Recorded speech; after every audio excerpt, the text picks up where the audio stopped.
Hey, what's up, everybody, and welcome back to Star Metal Gaming and our final installment of our campaign, Cauldron of Bones. It's been a while since we've got to play, so all my players are eager to throw some dice. How y'all doing? Happy to be back. I'm ready to win. Yeah, it's been a real busy last 4 months for us, but we're glad to be on here and finally get to finish this all up. As y'all left off, Nothing's body exploded in the middle of the crater, right? You see smoke and stuff coming up from the crater from where the lava was, and everything's starting to clear off from the explosion. Y'all obviously have to shield your eyes a little bit, right? As the body finishes exploding, I was watching, you kind of see as the smoke dies down, you see the damage that's been done to the forest from this crater. You know, it was a pretty good size one, one big enough that y'all could just fight in freely. And whenever everything's said and done, you can see the damage that's been done. As I was looking it over, Ladorn, the sword pulses as she talks, and she's like, "Excellent work. I knew your combined efforts would be enough." It's like, Can we all hear this? Yes. Do we? Okay, we all hear. Okay. Frank, you're holding the sword, right? Yep. She's like, No. she's like, "Do be some darlings and fetch my body, will you?"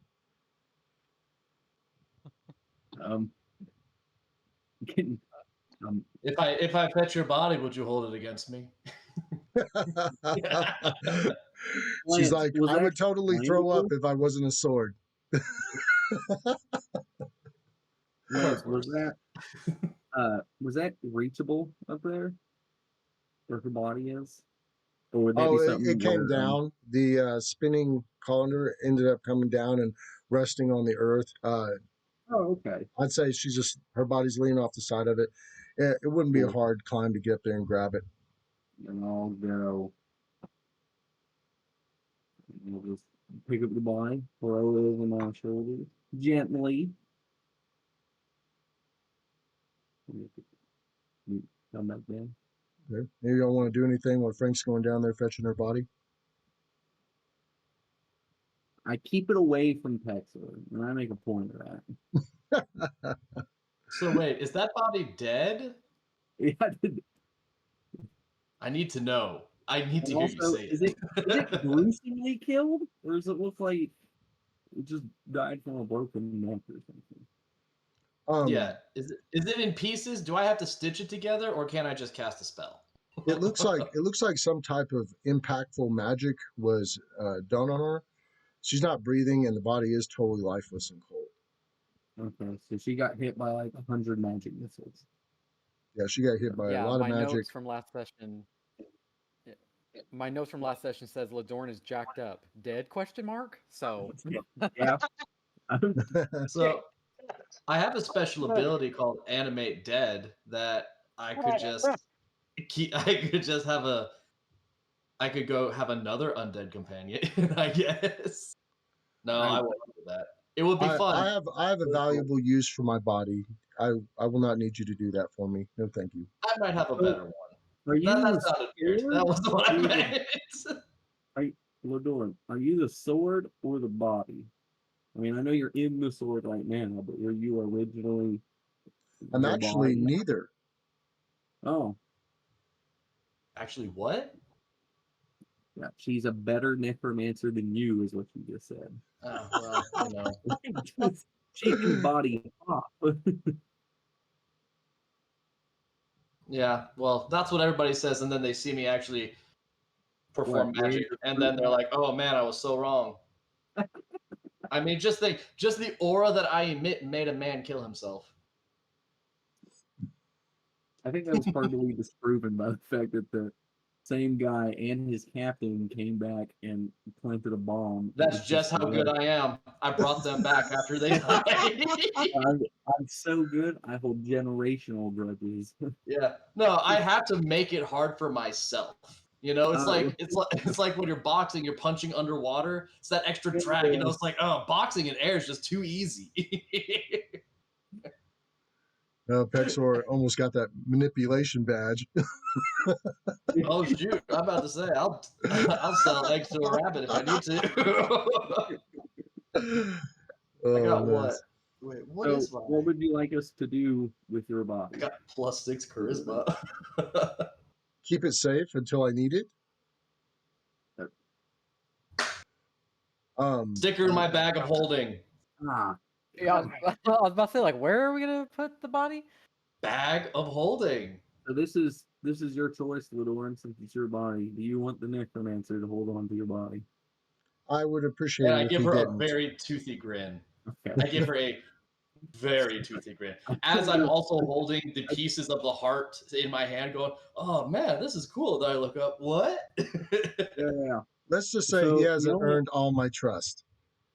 No, What? that's fair. That's Okay, I justified. take offense So to the that. other- I haven't one earned other all your option trust. We is bonded in one a other option we bar. have is we can open up malediction and kind of like put you in him. I'm sure you barely even earned the trust of your companions. Okay. And I look around. Guys, you trust me, right? Be honest. Yes, I trust you. Yes. Okay. That's one. Count them. I would say it depends. You have to give me like scenarios. Depends. where I can say Okay. trust Count you. them. I'll take that one. 1.5. I'm I trust waiting. you to be you, friend Pexor. Yeah. Look at that. 2.5 out of 3. Those are pretty good odds, if you ask me.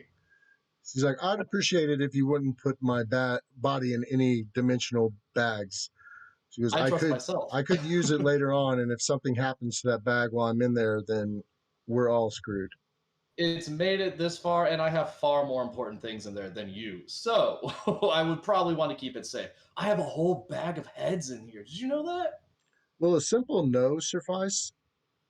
Yeah. Will it suffice if I say no? I mean, he's not getting your body. You said no. And I'm more than happy to oblige him on it. So I guess I'll just carry it. Can't have nothing. Frank, you do Okay, notice I'll as go. you're Big carrying ice her cream. body that her bottom is kind of showing as you look over No. to it.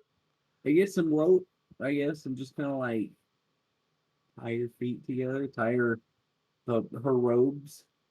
Oh, she's basically like, just oh, bound- that's not necessary. Please don't tie me up. like- See, this is why you need the guy who spent 217 years just fixing up dead people, but no. Tell a person you got a bag of heads and suddenly they're Jekyll and Hyde. God. Well, you have a bag of heads. That's the Look, problem. that's At not least- the point. least I'm mine saying the isn't up minutia. They don't normally tamper with dead bodies, so Yeah, you know, and that's what I'm there's an saying. innocence Oh, to it. do I ask Tiger Woods' caddy to putt for him? No, I ask Woods. You hear a sigh come from the sword, Oh, and Ladorn is like, there is no time to waste. We must reach the beast before Amaxa realizes her creation has perished. She will not be pleased. All right. and we'll go. Well, then I'll throw her back over my shoulder, but I'll hold her by the legs, in the front. Yeah. And then we can go. All right. As y'all look across, you see that from the point that you entered in to the black sphere, on the other side of the crater, towards the top, on the edge of the woods, you do see a kind of a separation of trees where it looks like there could be a path there. Guys, I can see the forest. It's through the trees.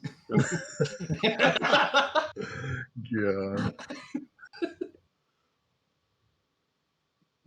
How I mean, close I'll- are we Any to this? objections, or we How heading close that are way? we to the castle?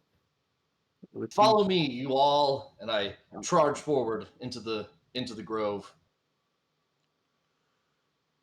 As you continue in, the trees start to get thicker and thicker as you travel down the path, right? Josh, the more you travel down it, Othello recognizes that the trees become more and more like the one he experienced in his dream, right? You continue down the path until nightfall. And at this point, the trees are so large that some of them are gigantic, right? Several fairies and sprites can be seen flying throughout them. Everything seems very alive and imbued with magic. After traveling through the very thick wooded area where the trees are, some of them get like 30, 40 feet around, or 30, 40 feet in thickness. You do see a small hill formed out of what seems to be roots coming out of all the trees.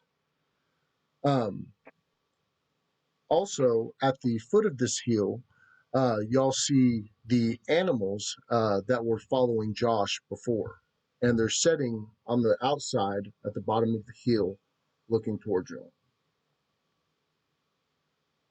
I pull my bullfrog out. Can you converse with them?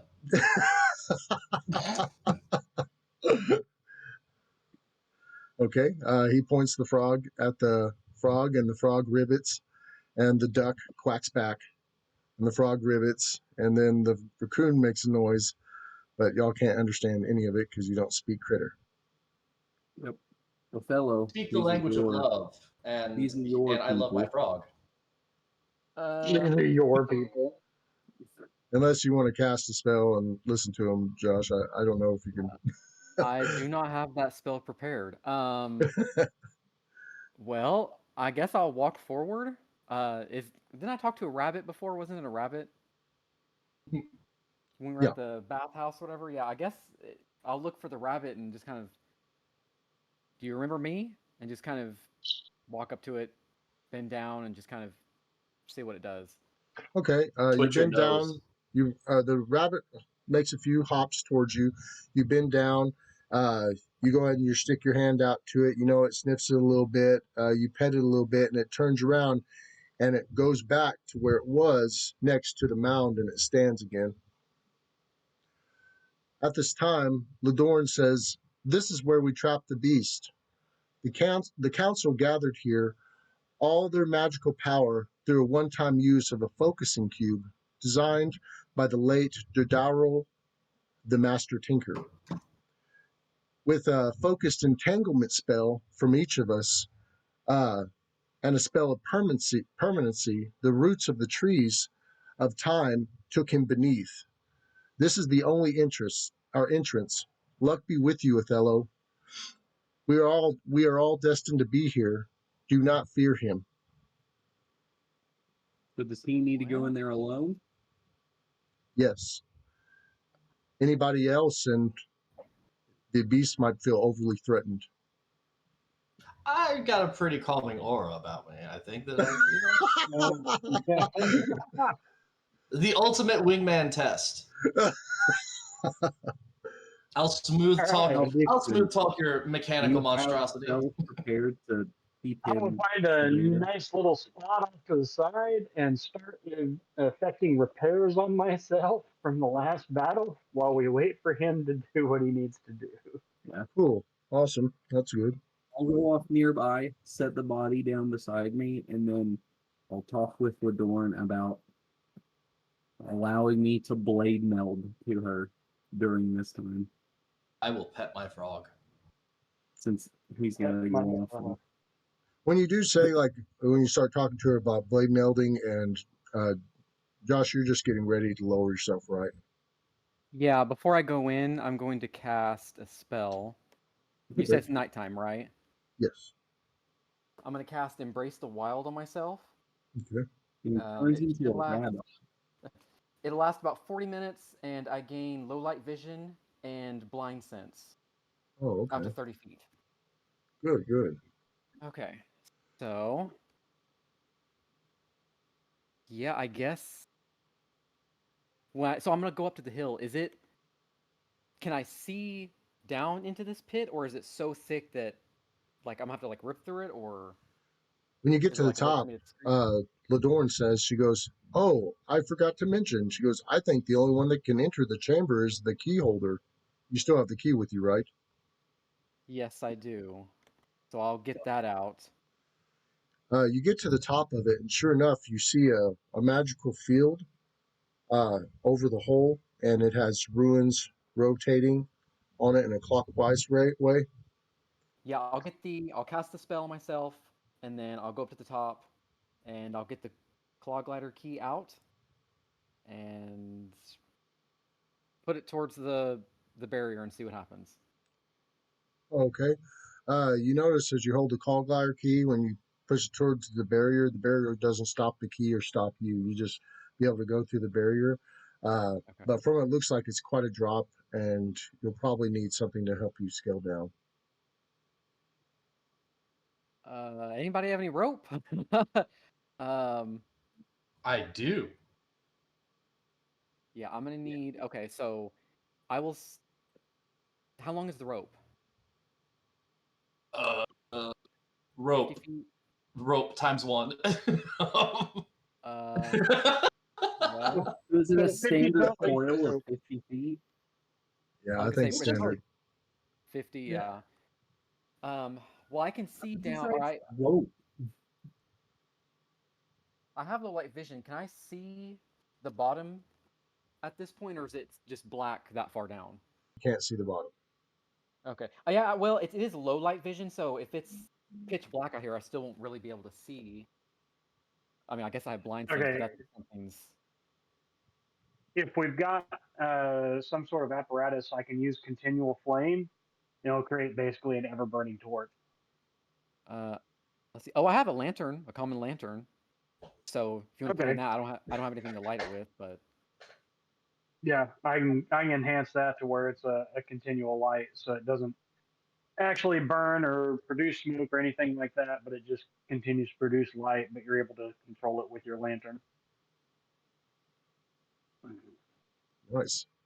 Just one more spell slot I down. don't have anything to help. I barely got clothes. I have my okay. dazzling personality. Um, yeah. So I guess I'm gonna tie the rope off to like a nearby tree or something if there's enough, if there's one close enough. Well, the Um, what it is it's kind of like all these roots from all the trees are forming the top of this heel, right? It's like they're swirling around, and it's like she said, they cast entanglement on him, and all the roots from these super trees pulled him down under the earth, right? Uh, so the top of it's kind of like roots, so you can tie off on any part of the top and actually okay. go down. You don't have to go to a separate tree.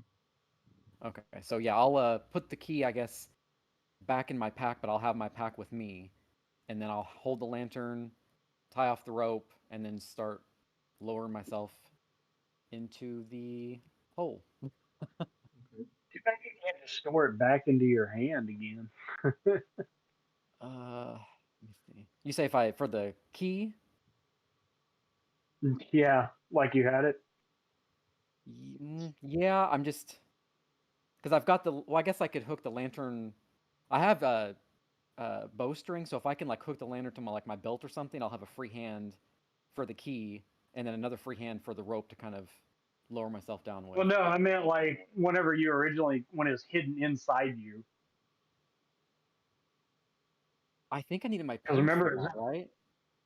Because didn't we? My probably. parents and I got together. I was saying too bad you can't do that again and everything. Like I don't know if you Yeah. ever messed around with trying to do that, but No, we never like that did. would be a beautiful way to store that. Yeah, yeah.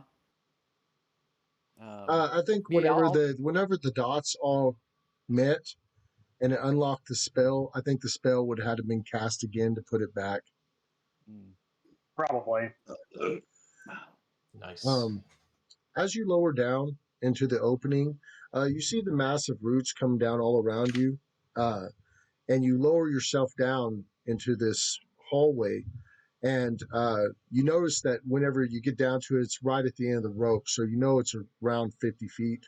You know, when you get down there, you drop down. Well, I'll just let you tell me what you do. Go yeah. ahead. Actually, uh, I'm gonna keep. I'll keep eggs with me, just kind of on my shoulder, Oh. just in case. And then if if something goes bad, I'll just send it back up. But What's yeah, so wrong, boy? Did you yeah, fall down the well again? Oh, so yeah, damn. with the lantern and my low light vision, I'll just kind of do like a 360 and just kind of look at my surroundings. Um, Whenever you look at your surroundings, you notice all the uh, roots that are coming down into the doorway or the hole. You see that they're all going into a certain direction down this corridor. And they're lining the walls and kind of like weaving in and out of themselves as they go down the sides. All right. Well, I'm gonna take a deep breath, and I guess I'll start walking down that way. As you start walking, every once in a while you hear like a tightening creaking. You know, it's almost like it sounds like wood's trying to bust over being squeezed and pulled too hard.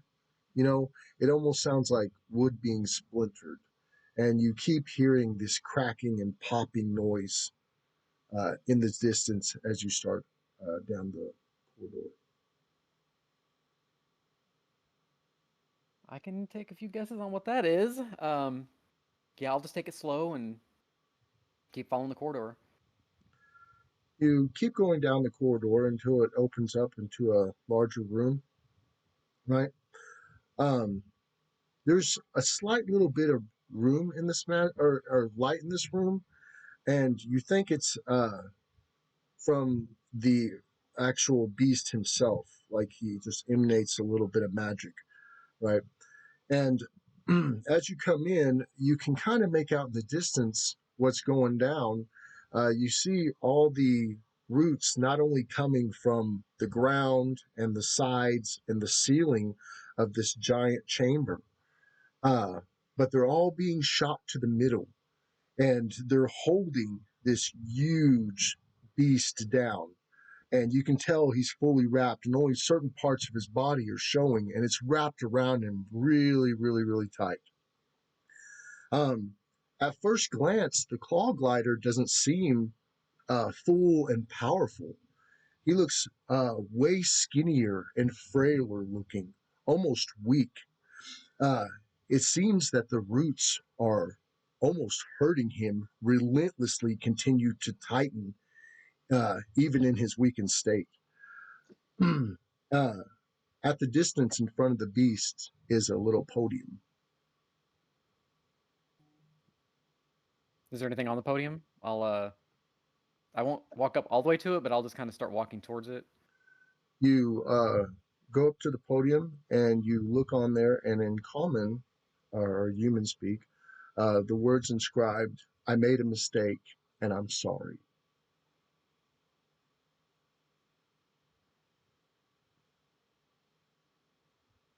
Well, uh, okay. Um,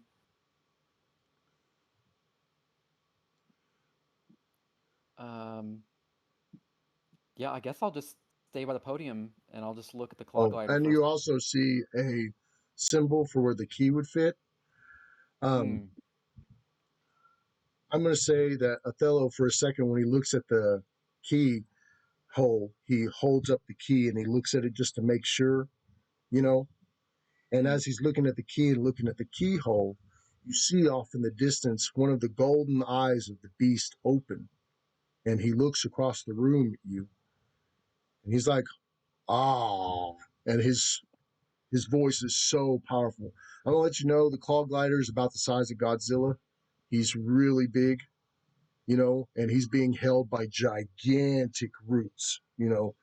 But he says, "Ah, you must be one of the mages here to see me off."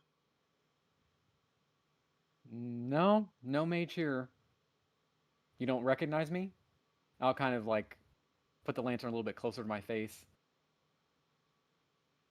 He goes ahead, and as you lift the lantern a little bit up, you know, you can tell the light kind of gleams in front of him, and he squints. And he goes, "This shouldn't be long, human. Just know I have no desire to be held by your kind as some beautiful freak of nature.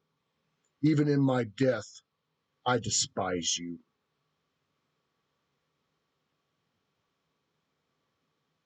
Why? Why? Why were you locked away like this? What? I mean, did you just crave destruction? He's like, "Do you know nothing?" And the whole place kind of shakes a little bit as he says it. And he's like, "Wait, your face. It does seem familiar." And you see his eyes open really wide. Or the one eye looking at you. You recognize me now? You seem like a distant memory, like I know you from somewhere. Who are you? I'm Othello. I think you might have invaded my dream one night. A And I'll kind dream? of like, yeah, I'll kind of like shake the key a little bit. Hmm. Jingle, jingle. I don't remember such dream. But Othello, only a fool would release me. My hunger knows no end. I desire to consume you now. It would at least give me a few more years of survival. Well, here's the thing. There's a entity that is going to destroy the world before you can. And if you want to be able to destroy this world, we might need your help. As you say, you might need your help. He goes to growl and roar, and he pulls against all the vines. Um, he tries to move, but the roots instantly tighten because they have a permanent entangle on him. And right then, it just hurts him, and he groans in pain again. He goes, "It doesn't matter now. I can barely move. I am a worthless shell of my former self. Even if you free me, and we do what you desire, I am useless in my current state."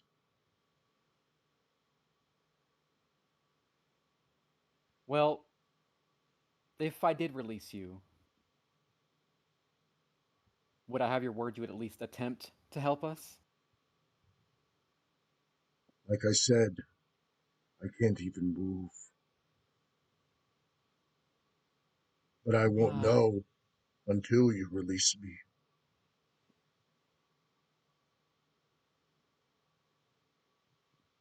I'll look at the key for a second and I'll look back and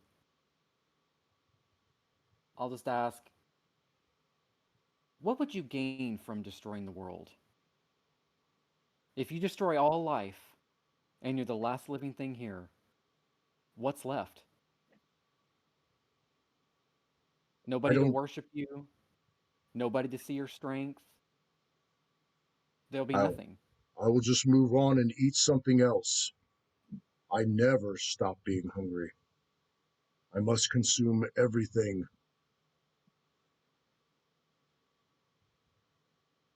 What if you consumed a god? What do you think would happen then?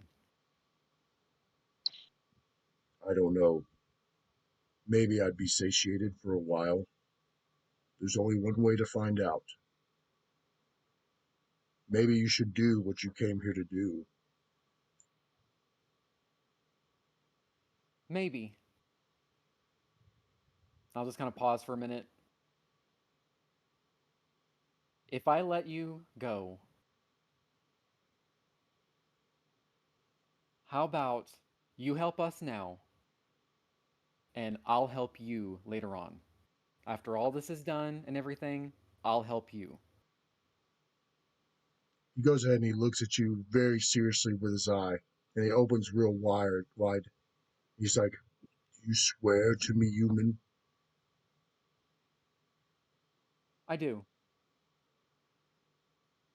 "Fine. I shall not hurt anyone nor do anything beyond your wishes until you have found a way to satiate my hunger." All right.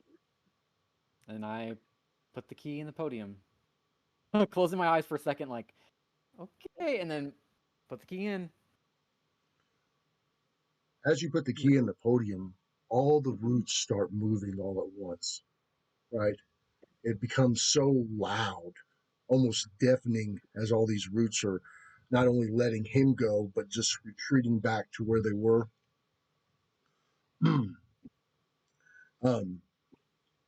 As you see the uh, limbs let him go, you can see the areas that they squeeze down on him really hard, right?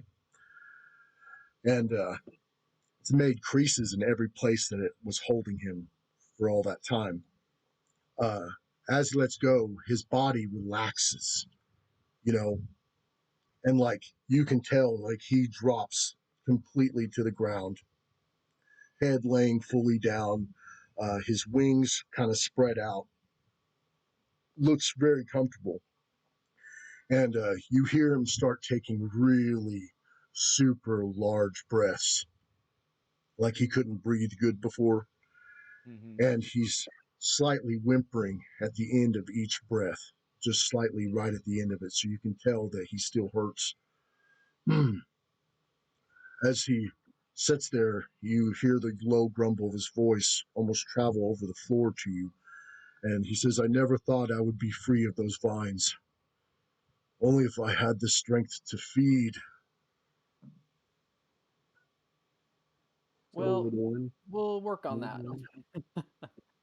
Got a bag of heads. Yeah, I'll look around. Is this place isn't like losing integrity or anything, right? Like it's not caving in or anything like that with the vines kind of pulling away. No, it hasn't. Okay, good. Just making sure. Um, well, this might be a dumb question, but what do you want to eat? Anything, everything. I don't even have barely the strength to move. Can you get someone to help me? Could there's a sword corpse that we could toss it. Where's Um, Bacon? Oh, nice. Hey, wait, where's our well, this pig thing is at? like this thing is the size of Godzilla. I don't even know what we could even feed it that would give it strength right now. We have a I boar. could summon a couple things and let it eat it. I mean, on my person, I literally only have 3 of those little tentacle beasts, which may be rotted to this point. I don't know, but I got 4 that of would be them. like I would not. Yeah, I do not want to offer that to like this big giant beast that could probably just eat me. What about our big hairy riding pig? Not bacon. No, no, Yeah, no. sacrilege. Oh my I'm just god. saying, I can't believe we're allowing him to play any more you're lands. trading a So, common knight for a oh my legendary god. knight. That's too I don't even want to far. I don't even Too want to far. entertain this This is disgusting. Lance, don't cut that. Keep it in so the world knows. Pierce over there cooking. Pierce over there flipping pancakes. He's getting ready for it. Disgusting. Might as well eat eggs and also my heart because all 3 of them will be gone at that time. So, Does this what do you thing? want? Does What this do? thing? Does Uh, it? I guess I'll ask him. Like, do you eat meat or do you eat something else? There's a bunch of animals up at the front. Yeah. He says, He goes, I consume living things. Eat the trees. Hmm. Are you yelling Well, at me on the pole? Yeah, it's actually you both look at me like I'm insane. I just go eat the trees for no reason. You gotta eat your way out. Well, I mean, and it's up to you, Josh. If you want to go back up and discuss it with your teammates and see if y'all can come up with something together, that's fine too. yeah. Yeah, because I'm not just gonna jump in this mouse thing myself. I'll just say Eats the pig. rest here. I have company. We'll figure something out. Just rest for now. We'll be back. And There's, he chuckles and says, "I'm going nowhere." yeah, I'll make my way back out and start climbing back up the rope. They say humor's All the right. best medicine, or laughter's the best medicine. So maybe we could tell some jokes and he'd be right as rain. As y'all's all sitting there around the thing and watching the animals do little tricks with one another, you see Josh come out of the hole. Whoa! So what happened, man? Well, there is a huge beast down there that is now hungry. Okay. Any ideas? What can Living he eat? things. Living things. Isn't Yeah. a tree living? The sword pulsates. It says, "What do you mean by hungry, Othello?"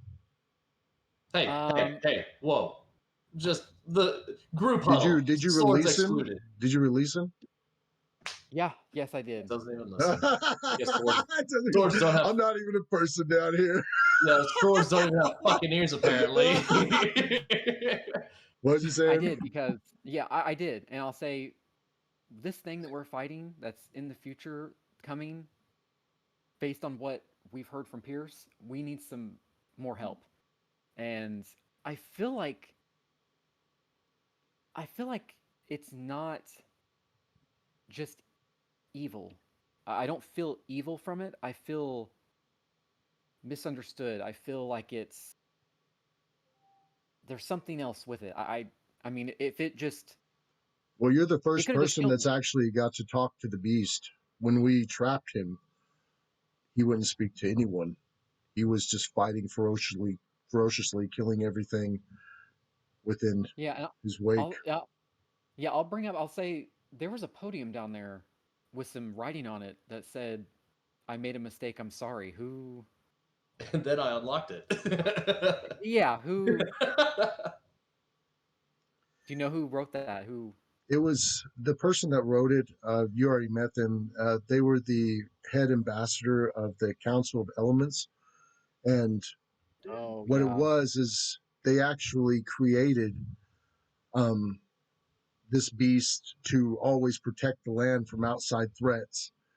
And whenever they did create it, uh, the beast just grew hungrier and hungrier, and I guess it started eating everything around it and didn't care, and then they just had to stop the beast. But it was originally created as a means of protection.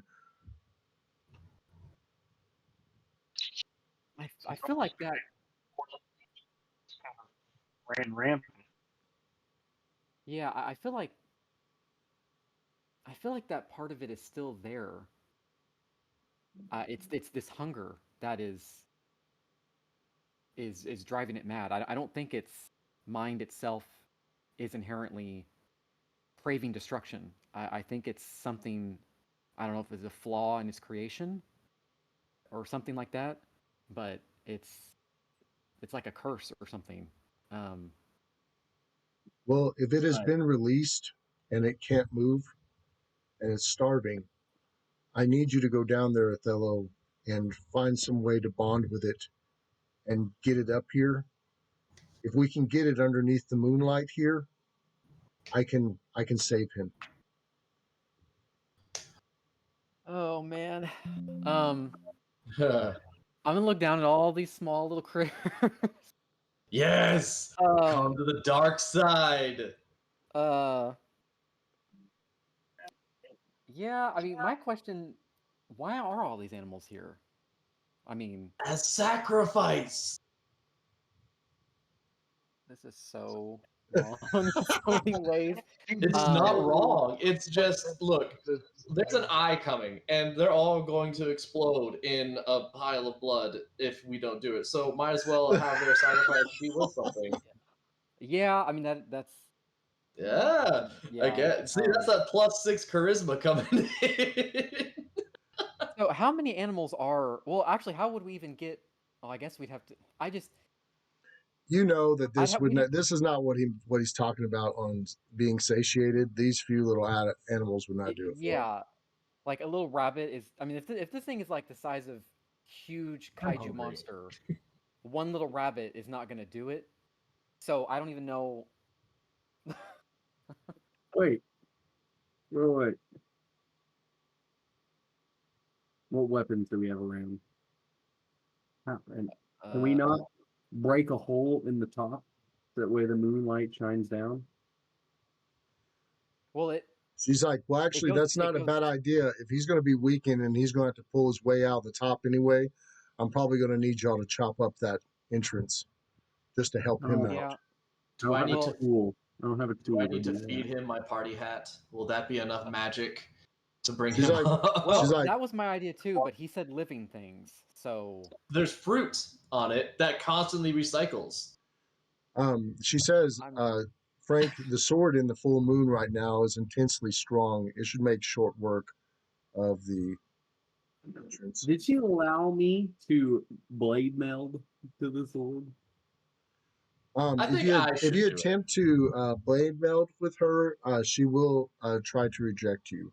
You don't. I mean, you don't feel like an invitation to be blade meld with her. And actually, since you don't know the specifics of doing that to a sword with an Sentient intelligence, Okay, I would say that that's why- you don't know if you'd be like invading her or whatever. Well, So that's one of the things I kind of wanted to ask. Like, as Othello went into there, like I would just Okay. sit down and just ask for that because All right. he wasn't going to be gone long enough to meditate. So it'd be like is this even possible type of question. Okay. Whenever you ask her, is it possible for me to blade meld with you? She'd be like, there's no point in it, but as of right now, but here later, I will let you blade meld with this blade. All right. And it's a full moon right now, you said? Yep. All right. I go up to the top and I start my chainsaw. Okay. yeah. The only thing is, and I'll relay this to everybody, it's about 50 feet down, and then there's a corridor. So even if we break this down, he's gonna have to move through the corridor there. I hope he has the strength for that. Well, Before, could we okay, yeah. not put it at the top, like at an angle, so the light shines down like at that way? So, I mean, She said, I'll need him fully emerged before I can help him. Okay. Well, maybe you should tell him to suck it up and get over here. yeah, I, before wants we to- start, I second that, Othello. Go tell him to suck it up. If he wants to be free, yeah, sure, yeah, I'll if he tell wants the if he huge wants to be monster, free, then he better dig his way out. Yeah. Okay, You need to tell him that he needs to show you that he's got what it takes, because otherwise it's a waste of venture.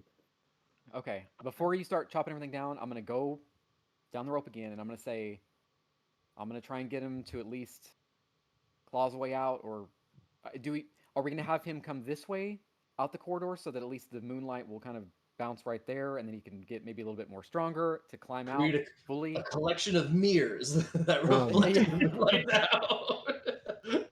Josh, if you go down there, you're saying you're going to go ahead and tell him? I was about to go down there, but I was gonna kind of Okay. make a game plan before I actually went down there, because I imagine once I'm down there, somebody's gonna have to hold the rope if we chop all the roots down. Yeah. So, yeah, I'll go down, or I'll tell everybody. So I'm gonna go down, talk with him, try and get him to maybe crawl this way, so that way when you chop the roots, moonlight can come down. Maybe that'll help a little bit, and he can slowly crawl his way out. And then if he gets out, we should be good to go, right? Yep. Anybody else have any other better plans? Because I'm not ready to jump in this Rabbits. thing's mouth. Rabbits. I just don't think one little rabbit is gonna, like, this thing is. That's why it's not. there was So an go S at down the there, end. Tell him to Multiple suck it up, rabbit. Buttercup. He's free, but he's got work to do. Yeah, I don't. This beast down here is large, very very large. I don't think one little rabbit is even going to put one Then feed calorie him on this next thing. door. It'd probably get stuck in his teeth. It probably wouldn't even make it to the tummy. He'd be running around on his tongue all day. Like he wouldn't Even in he death, wouldn't I even know bet to he'd find a swallow way it. to be annoying. All right, Uh-huh. so I'm gonna Remember, say it with a smile. with a smile. No, Okay. don't say it with a smile. You gotta try to be firm. Let him So know. yeah, I'll yell when you can start chopping, and then I'll make my way down, and then once I reach the bottom, I'll probably hear it. yeah, when he's moving. I'll make it to the bottom, tie myself off the rope and everything, and then I'll yell back up and be like, "Start chopping," Okay. and I'll start making my way down the corridor again. All right. You get down there to the beast. You can tell he's slightly tried to move. Right. You can just see that his left arm's not in the same position and his head's not in the same position. So you can tell he tried to move himself, but to no avail. Okay, yeah, I'll go up to him and I'll say, I think we have a, a plan. You're probably not going to like it, but if you can at least get down this corridor, we can kind of maybe give you some strength there. But Already you're going to told have you I to. can't even move. I, I'll kind of smile a little bit and I'll be like, you're going to have to if you want to get out of here. No, I said don't smile. Oh, you said, well, whatever. I'm smiling. I'm like trying to put on that fake smile, like, if you want to get out of here, you're going to have to. What am I even supposed to do when I get out of here? What's your plan? Listen to We me. That's the will. plan. That's right. Step Like, one, shut up. we will formulate a plan after. First, we want to get you out of here. Then we'll think about making the plan then. But Okay. first, you need to get your strength back and we need to get you out of here. So I'll start looking around. Like, is it just vines on the walls and roots? Like, there's nothing else hmm in this room or anything? I mean, there's vines all over the place still. They're just not holding him down. There is things for him to grab to drag himself across. It's just he would have to try to start doing it. Um, what it is um, I will uh, I will give him strength, temporary strength, compared to how much you complete uh, your um, um, animal handling check, right? Uh, so I guess if you try to inspire him to move with the animal handling, I'll give you whatever you pass that by added to his strength to temporarily get him out. And your inspiration needs to be based off of intimidation. Well, intimidation's like +0, so There you go. yeah, You gotta start somewhere. yeah, I'll get at the entrance of the corridor, um, and I'll just tell him like, listen, if you want to get out of here, you can't expect me to move you. You're gonna have to pull yourself together and push and pull and claw your way out of here. Okay. And Well, I'm I'm gonna say you say that with like much uh, with a lot of gumption. You know, I'm gonna say that you almost yell that to him, like you're kind of getting kind of upset, and like because he's so big and so strong, it's like you can carry yourself out of here. So I'm gonna say you put a little snap in it if that's cool, and yeah, go ahead and roll your animal handling and tell me what you get. I know you get a bonus to it uh, from that outfit, yeah, at least for him. yeah. I get a pretty big bonus, You just but don't rolling critically fail. low, so so I got a total of 24. Okay. It was going to be a difficulty of 15, so I was going to get, so he's got 9 points of strength right now. To start pulling his body, uh, uh, you can see him start moving his limbs towards you, you know, and he gets so far and then collapses again. I Can we mean, hear like the body collapsing and like is that like rumbling Oh, and stuff? okay. Well, yeah, I'll say that he uh, gets himself almost picked up. He takes like a step, almost a half step, and he falls. That's a good one. Good one. Good job, Frank. Shakes the whole ground. Okay. That's when I start cutting, because when I can hear rumblings. Because in my character's mind, they'd be like, all right, he's moving. yeah, and this thing is so large. I mean, there's nothing obviously. I'm not gonna be able to like move this thing myself.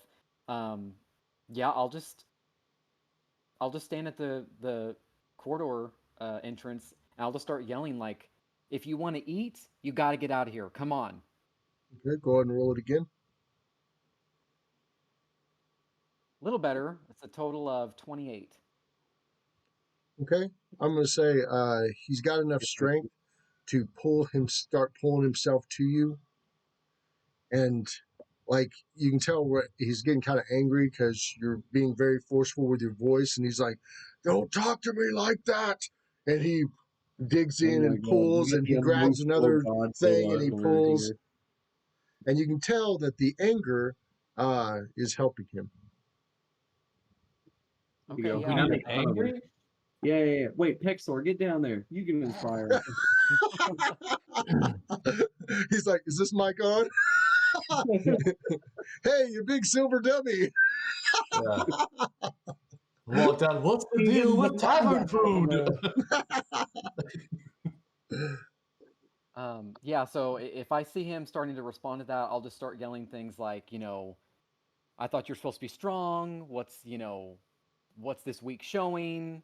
If you want to Okay. eat and destroy everything, like you're not going to be able to do that with this kind of, weak-willed, and just kind of, and then slowly walk backwards a little bit. That's how I'm doing It's this. kind of weird because when you start yelling at him like that, you feel almost like this bond between y'all just a little bit, you know? And he there. starts getting ferociously angry, and he's like, "Don't talk to me like that." And you get to roll again at a DC 10. Does he have a humiliation kink? Is that where this is going? Okay, I so a don't little think he better likes to be again. humiliated at all, I guess. I mean, So a little bit better. Total of 33 this time. okay. He makes it all the way to the point where you kind of have to step out of the way, and he gets to the corridor part, right? Yeah. And he starts ripping his way up the corridor, right? Uh, you just see like pieces of root fly out behind him as he's digging it out, and a piece of it almost hits you. You have to dodge out of the way. Go ahead and give me a reflex check. Just make sure it doesn't. Gosh. Okay. Let's see here. Oh, that's a natural one. Hell For yeah. a total of 11 though. But yeah, that's a natural one. Okay. One of the pieces of root hit you. Um, oh, well, 13 points of damage. I'm going to say, no, it only actually did 2 points of damage. But one of the pieces of root hit you and knocked you down, but you're Okay. not So knocked yeah, out. See, yeah. that's when If you that reply. happens, That's all you yeah, got? Really? yeah, exactly. When that happens, I'll just start being like, go, like, show me your strength. Come on, and I'll kind of get up and dust myself off, and I'll just follow behind him. Uh, I'll give you another DC out of 10. Oh, that is a natural 20. Finally, for a total of 41. Damn. Wow. Okay. Okay, I'll take guys, that. on the outside, Frank, you see his head coming up as you're chopping. You really kind of like loosened all the wood around it. You chopped in big parts. You tried to make Yeah. cuts in it so it'd break easy. And you Okay. see his head coming up. And I'm not joking, it's so big, Frank, when you first see it, your character is definitely afraid of the size of this thing. Like, you That thing think is that you could barely go 6 in and inches out of its up. nostril without touching the sides of its nose. So, I mean, it definitely looks scary coming out of the hole. Not as Yeah, and big as the also eye, real though. quick. Yeah, As while big I'm as the behind this eye. creature, Well, that's true. You have seen the eye. Yeah. so I it, quickly get out of the way. yeah, so with me behind it, because for my dream and everything and what I've read about it and heard about it, its fur is like metal, right? Yeah, you can actually Is it? hear the shimmering of it as it's moving. That's a good point. The whole time while he's trying to get out of the hole, it sounds like metal sliding on metal constantly. You know. Yeah, so Can I borrow some of that fur for some ornament? so I imagine I'm just gonna have to let this thing climb its way out because I don't think I can hop on the back of this thing without getting ripped to shreds, right? So Oh no, you'd have to uh follow out behind it. if it can dig its way out, I'll just follow behind. Okay. Yeah, I'll yeah, because go over. When I get out of the way, though, I will grab Redorn's body. All right, everybody. Good job, Frank, grabbing the little orange body. You see the little critters shoot in all directions. They're getting the hell out of here. Everybody else that hadn't seen it, you see the the nose of the bear and the mouth start to come out of the hole. Even as the nose and the mouth is approaching, you see the dirt and stuff breaking loose around the containment, and you see all the parts where Frank chopped into the roots. They're starting to split and pop. He does dig his way out of the hole. Y'all back off continuously by about 30 yards, because he keeps on coming out. He keeps on getting bigger and bigger, even though he seemed skinny. And he finally makes his way out, and he falls on the ground right there in front of y'all. And his eyes roll back in his head for a little bit, and he closes them, and you can just tell he's so out of breath. And it's so crazy because, even whenever he lets the air out of his lungs, it kind of just gives the ground a little boom. He's so big and so powerful that even when he breathes, it shakes the ground. All right, Ladorn. What are you gonna do? Josh, you get up to the hole. I'm still at the bottom, right? Did he dig?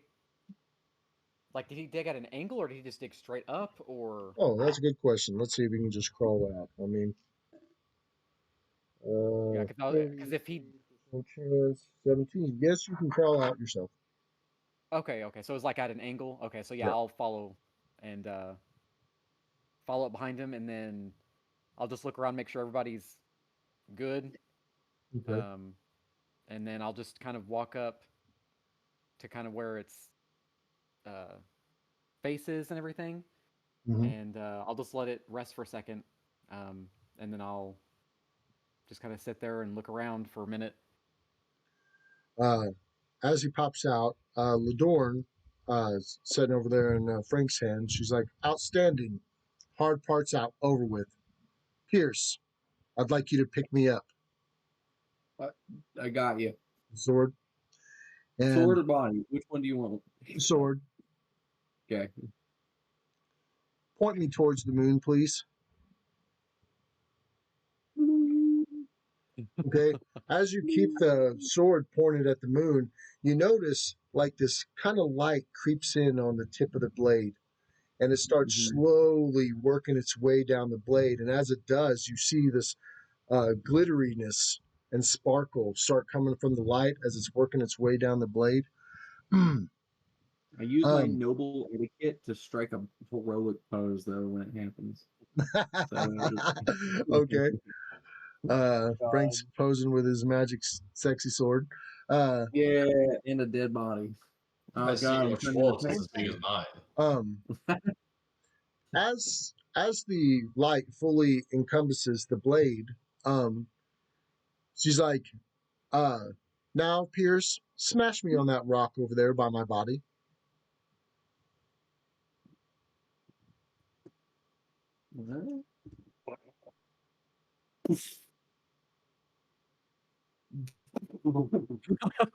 Okay. Frank goes over there and he looks at the sword, looks over, and he's like, and he swings real hard on this rock. And the second he hits it, it's like the sword goes into slow-mo as it bursts. It's like the particles bust into 1,000 little pieces. It doesn't even look right. It almost looks like it turned into dust, right? And as the dust slowly falls down, you still see the pulse of the sword remaining where it was, the light pulse, right? And the light pulse slowly works its way over to Ladorn's body. When it does encompass Ladorn's body, she becomes the color of the pulse, and it lifts up slowly. All of her limbs start to spread out in front of y'all, and right there under the moon, you see this beam of light come down out of the moon, hit her, and then the light flashes so bright that it temporarily blinds all of y'all, right? Is this a Gandalf moment? Right. Pretty close, yeah. God, man, Lance, do you have any originality in your soul whatsoever? But anyway, hey, the great artists steal. The the light begins to fade, and as y'all continue looking at it, you see standing there a beautiful, super glittery, almost glowing white dragon. And Oh, sorry.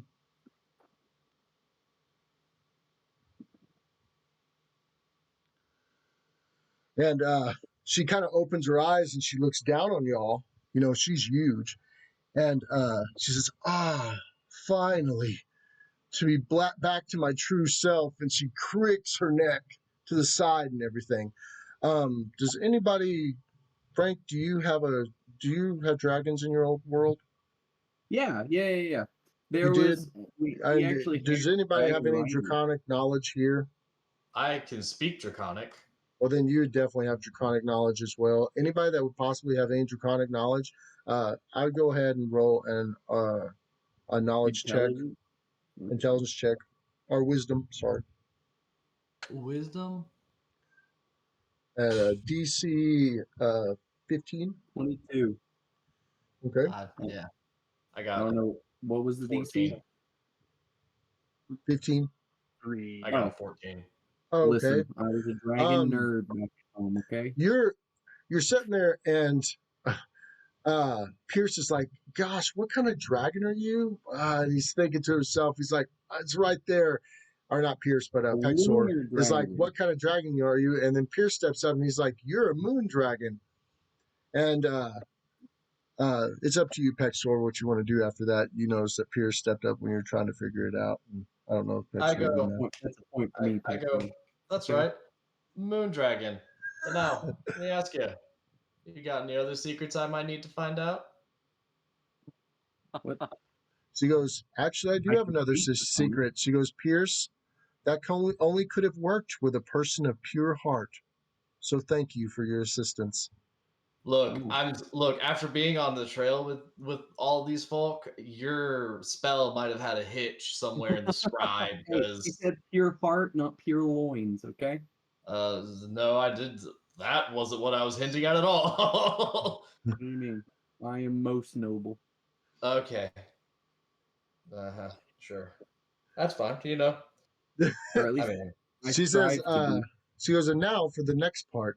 She goes ahead and she leans back and gets ready and she leaps into the air, flapping And her kills massive the bear. wings as she does it. The gust alone is causing all of you to stand firm. You know, you have to like get your footing just to not fly off of it. She flies up using a beautiful spinning maneuver, and she pauses in front of the moon with her wings spread, right? Glittering sparkles start raining down upon all of you from her wings, and you can also see all the fairies out of the forest flying into the magic amongst it as it falls down around the party. I catch Everyone, a couple slipping on my tongue. everyone within Ladorn's lunar heel receives full HP and a temporary +2 luck bonus for 24 hours. So all checks, skills, everything gets a +2 bonus to them. Hell yeah. I guess during this, I'll give a respectful bow, like of gratitude during the time. Nice, nice. I say, that's my girl.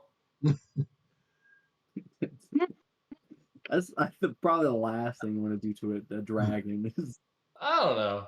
No. This is the last thing I want to do to a dragon. So can I hop on your back and ride you? Oh wait, she's not down yet. Wait, Okay, wait, when you say full so heal, is this just HP? No spell slots or anything? Just HP? I'll give a full regain of everything from it. Yeah.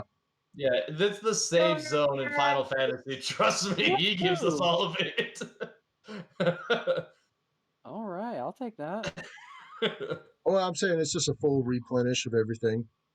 I say I picked up a couple Wow. tents, an elixir or two, and a chest over the corner.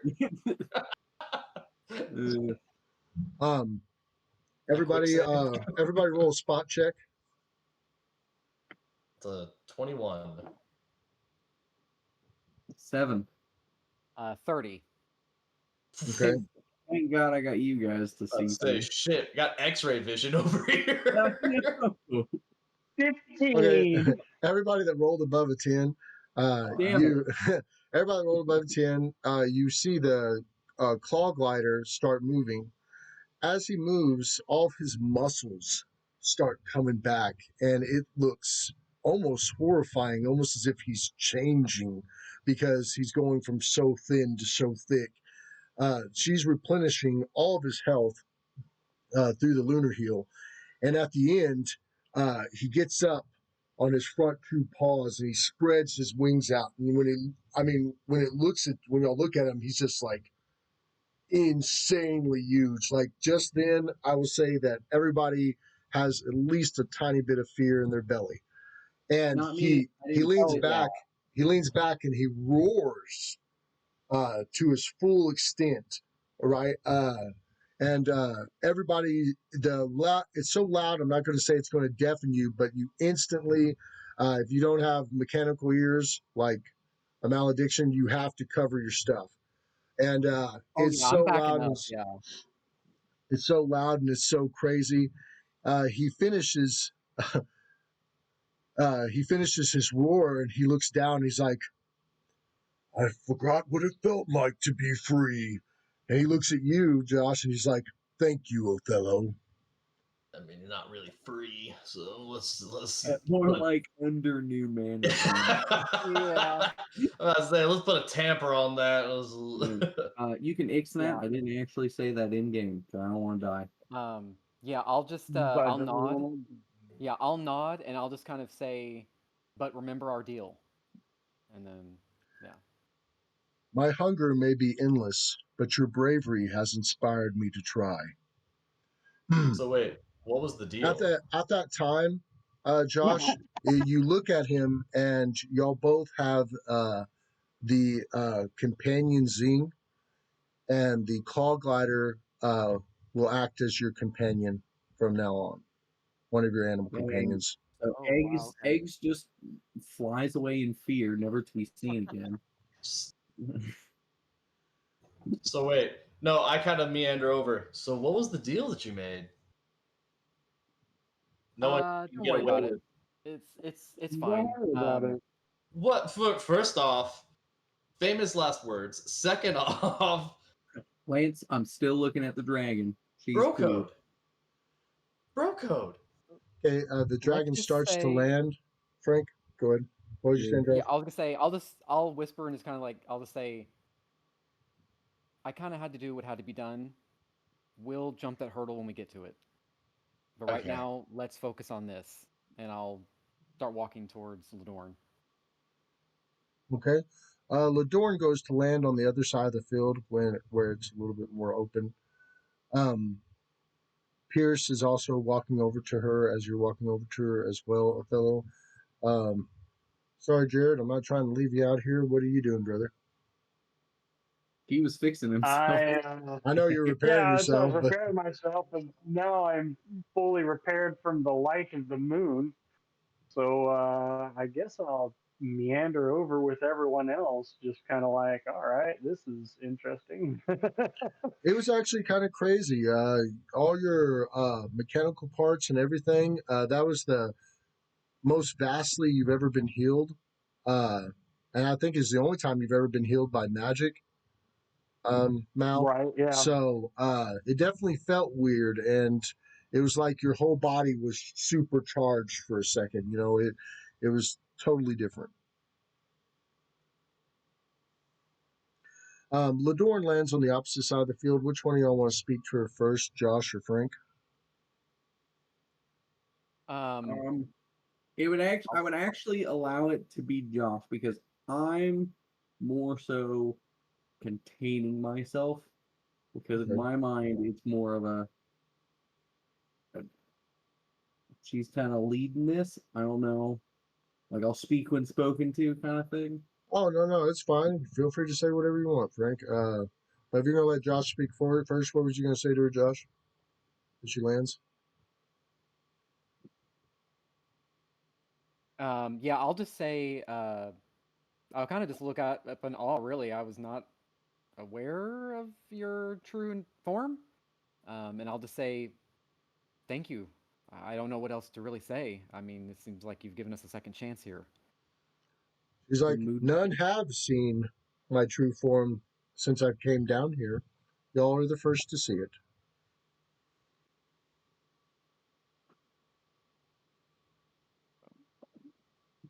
Am I still good? Everybody's kind of robotic right now. Am I a robot? No, you look good. No, No, you're pretty smooth on my end. coming through fine on my end. Uh, Frank, she looks at you and she says, as promised. And she goes over and she puts her hand above all the magical dust that was on the ground, right? And you see the dust kind of form up into her hand, and she turns her hand over and it comes together and forms the sword again in her dragon hand, and she hands it to you.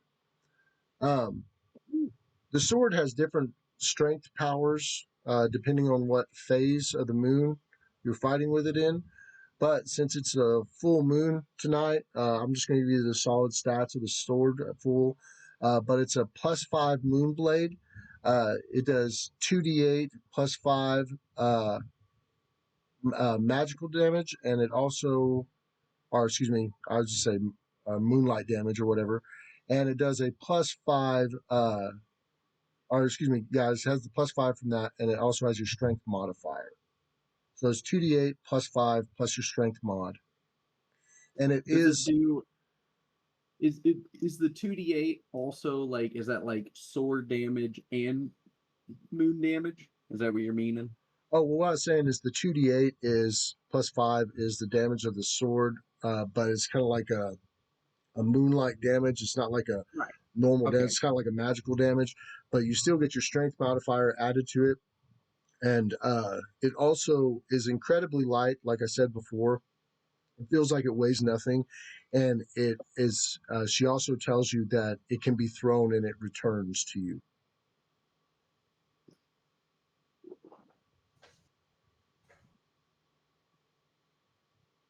I will treasure this and return it when the fight is done. She's like, well, if there's nothing else to be said, I believe it's time to go stop Armaxa and her evil lover. Do you know anything more about this man?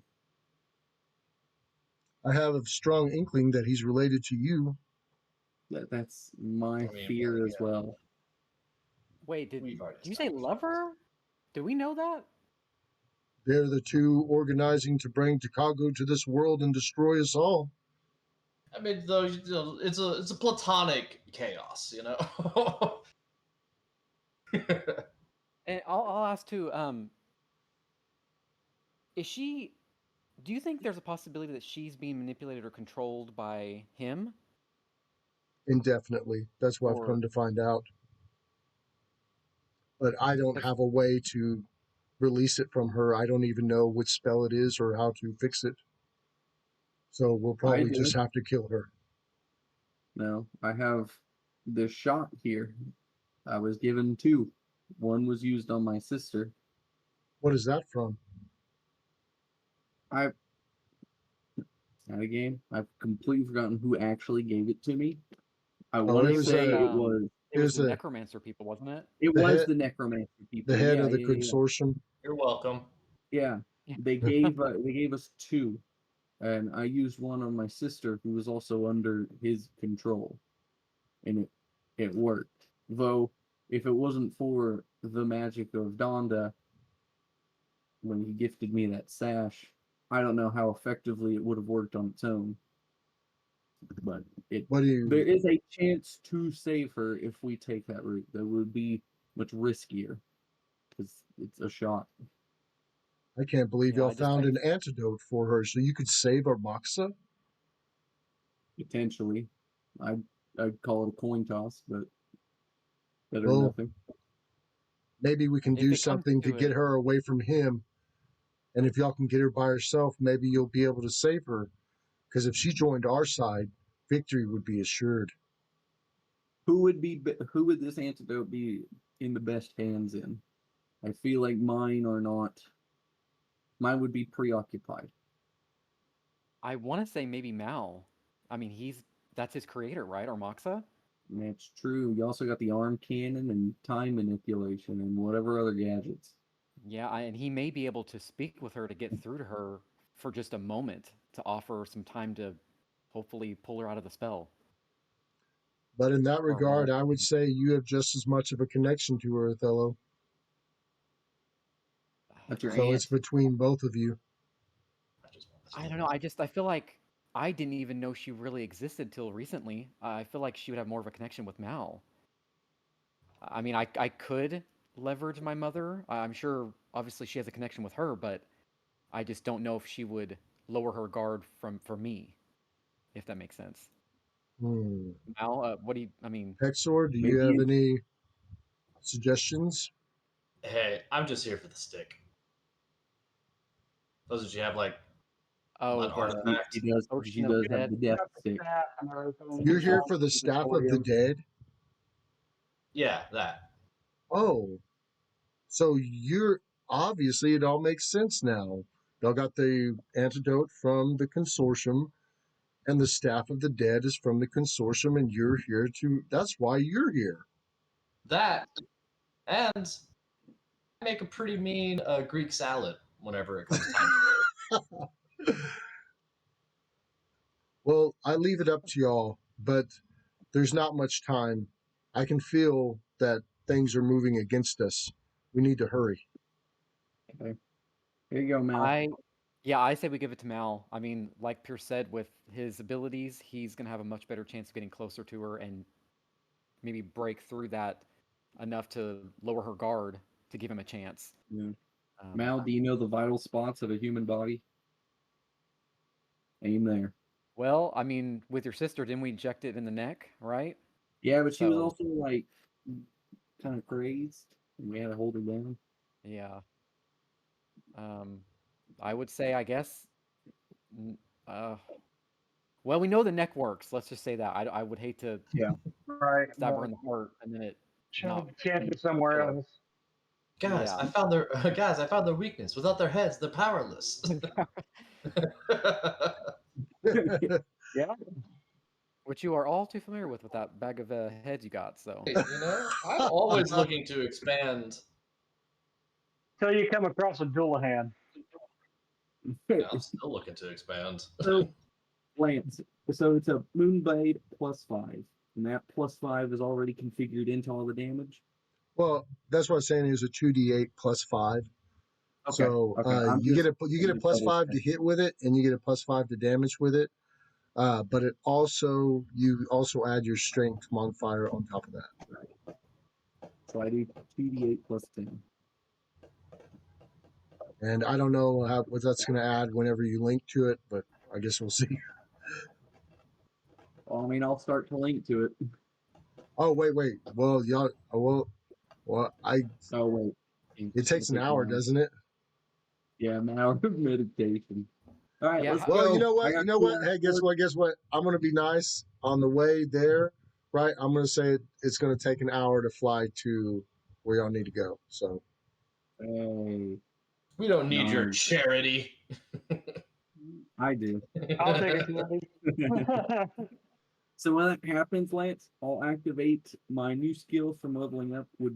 It's my shoulders are now encased in blue flame, and essentially that gives me minor fortitude. So anytime I'm hit with a crit, there is a 25% chance it's it'll completely fail. negated. Nice. Okay. And Fortification.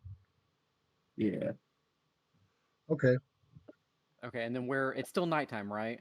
Yep. Okay, so just as a heads up, I'm going to prepare. Um, I guess I'm going to prepare Embrace the Wild again. As one of my first level spells. I'll cast that. I'll wait till we get there though, because it doesn't last very long. That's the one that lets me see low light and blind sense. So wait, do we know where we're going other than that? Like, I mean, from to meet here. our destiny. She's like, we're going to the Golden Mountain. where the cauldron of bones lies. Oh, that sounds lovely. Um, If you remember talking to, if any of y'all want to roll wisdom on that, you'll remember Russell speaking about the mountain. yeah. I was about to say. You got a 4. I rolled a 17. So with that wisdom check, because I remember they told us about like the acid or whatever. It was like an acid that touches the skin and then it turns them undead. Would I know from that wisdom check if like acid resistance would prevent that? Quite Like a possibly. spell? It'd probably be Okay. helpful against anything that she would use like that.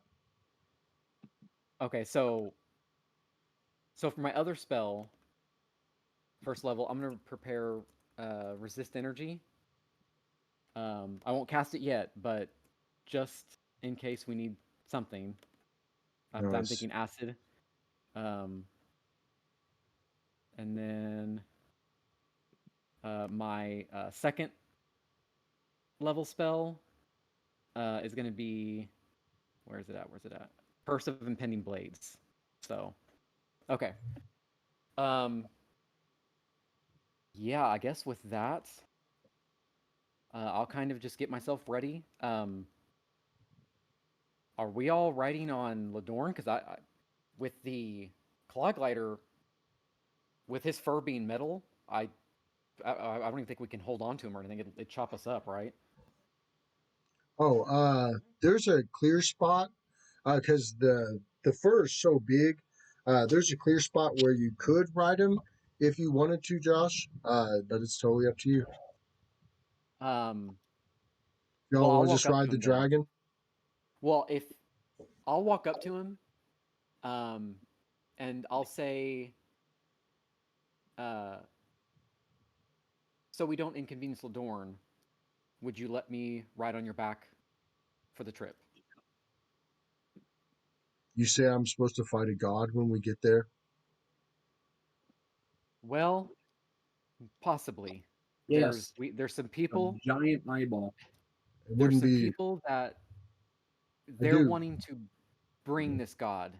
So we'll see. I'm not going to say yes. I don't want to lie to you, but it all depends on how this fight's going to go. But Or who knows? There might not even be a fight. I don't really know. he says to you, he goes, "I won't stop you from riding if you want to, but if it really is as powerful as what you say it is, and it's coming this way, it would be very dangerous to be on top of me when me and him fight."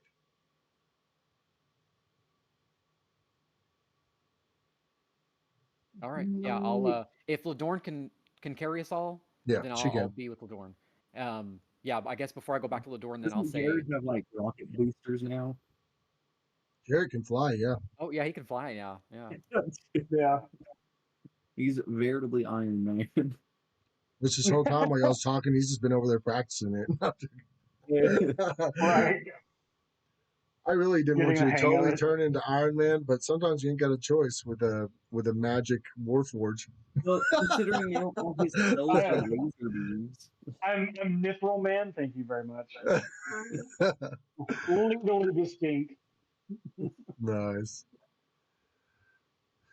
All right. Um, yeah, I'll is is Bacon around? Yep.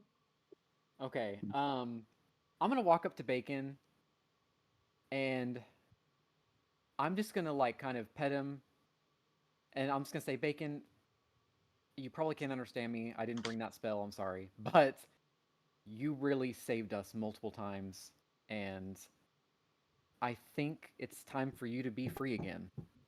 Because we took him from the Boar Riders, right? So Yeah. he's been, a mount his whole life. And yeah, I'll just kind of pet him and just tell him he's free. And I'll just kind of point to the woods and kind of usher him along and let him go. He starts when you tell him to go ahead and leave. right? He kind of gets weird for a second, you know, and then he just looks and he goes to walk away. But you notice that he's just walking back the direction y'all came. So you assume that he might even walk just straight towards the Elven Village because that was the last place he was at. That works. Yeah. I just But we're gonna be traveling, and honestly, Bacon, like I said it before, Bacon really saved our bacon multiple times. So if he can make it out of this, at least for the time being, I'll be happy. oh yeah, It's that actually, it's a good question. With if I'm bonded to the claw glider, is egg still considered my animal companion, or oh I thought you could have up to 3 animal companions. I think it's just one for rangers. Oh If not, no, Oh I wouldn't think it would take the place like well, what stupid amount. I I'm going mean, to it's say that more. they both act as your animal companion, and the reason why that happened and you linked with the claw gliders because you had the claw glider armor on, which is specifically meant for you to connect to him, and he had a moment of great respect for you for your bravery, and that's when I said that it would have happened. okay. So what I'll say is that you was always destined to connect with him. So yes, you still have eggs as an animal companion also, but you happen to animal companion link with the claw glider as well. Okay, sounds So good. Yeah, you so I'll whatever benefits you get, like if you can see through their eyes and stuff like that, which I think you can, you get that with him as well. yeah, well, it'd be a spell, Oh, okay. I think. But basically, the benefits I get right now, because my levels have to become a ranger. Yeah. Let me look at this.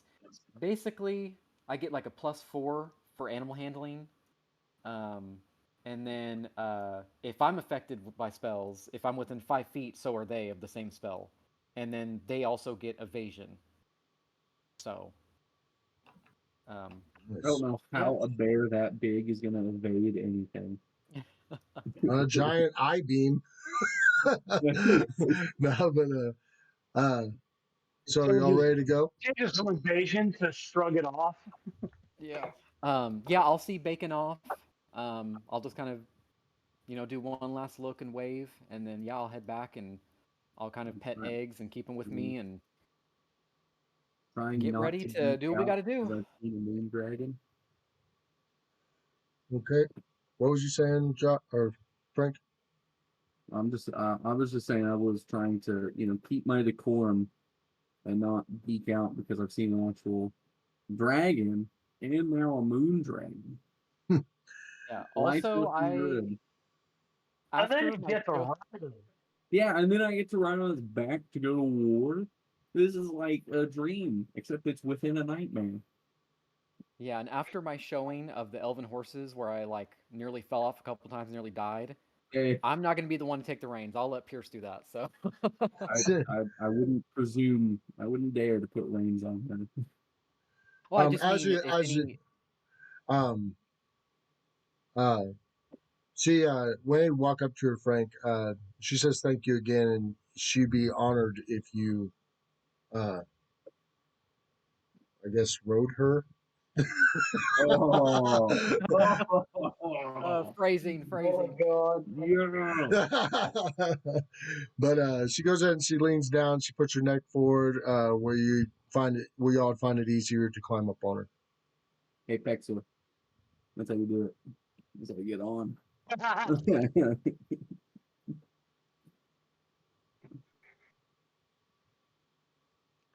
All right, y'all go ahead and y'all get on to the dragon, right? Yeah. I will. I'll kind of tuck eggs a little bit because I don't want them to like fly out or something if we're going super fast. So I'll kind of just like I'll kind of hug the best I can and hold on tight and kind of have eggs tucked with me. Okay. And now that I think about it, I am not gonna look down because if we're gonna be flying super super high, I'm not gonna be dealing with That's that. true. So I've never flown before. I might need to roll to see if I'm actually scared of heights. Even though I have I'm fallen probably from the not. sky. Okay. Yeah, I'm not like. Whenever she does take off, everybody give me a riding land based check, uh, at a difficulty This of 14. See, this is why I said that I didn't. I didn't want to do that. With my ride check, but I did put a couple points into it, so hopefully. Okay, I got a total of 17. It's one of the few skills fighters get, and lo and behold, I I got put points 3. into it. You got 3? Yeah. So somebody's going to grab got it. Vexor as y'all take off. Okay. Pet sore and roll a spot check for me drinking. real quick. Y'all got to roll a spot check to see which one y'all see it. I mean, have I see it. I got a 27. I got a 15. 19 plus 7 on my. Okay, well, check. yeah, no, anything above 10, I was going to let y'all have it. So Mal, you said you were going to reach for him first. Just go ahead and make a roll to hit to catch him for me against AC 10. Okay. Using strength or dexterity. It doesn't matter. It's the same bonus either way. Oh, AC good. 15. Oh, okay. All right. You go ahead and you grab him. Right as y'all take off, it was kind of shocking for Pexor. I guess he's never rode a dragon. He goes to fly off the second you do it. Pexor, as you're flying off the dragon, because it took off way too fast, Mal reaches back and grabs you by the hand, and y'all look into each other's eyes. Those metallics, those steely blues. Yeah, those I'm having the gemstones time of sapphire. my life, Lance. I got a 26 on my ride. I look. Nice. And Frank's driving a dragon, everybody. Better take a picture. Yeah. Woo! It's hilarious because I also rolled a 3 for that spot check to see if Pexor even fell off. I was not paying attention. Oh yeah. He's so excited about driving it. He's just like, whatever, Pexor, bye bye. That's mean, Frank. Yeah, that's good though. That'd be more like, all right, you guys good? All right, let's go. Yeah. It As wasn't mean. y'all begin to soar up into the night sky, the claw glider dives up right behind y'all. You know, he's following, and he's obviously a lot bigger than y'all, but he's right behind.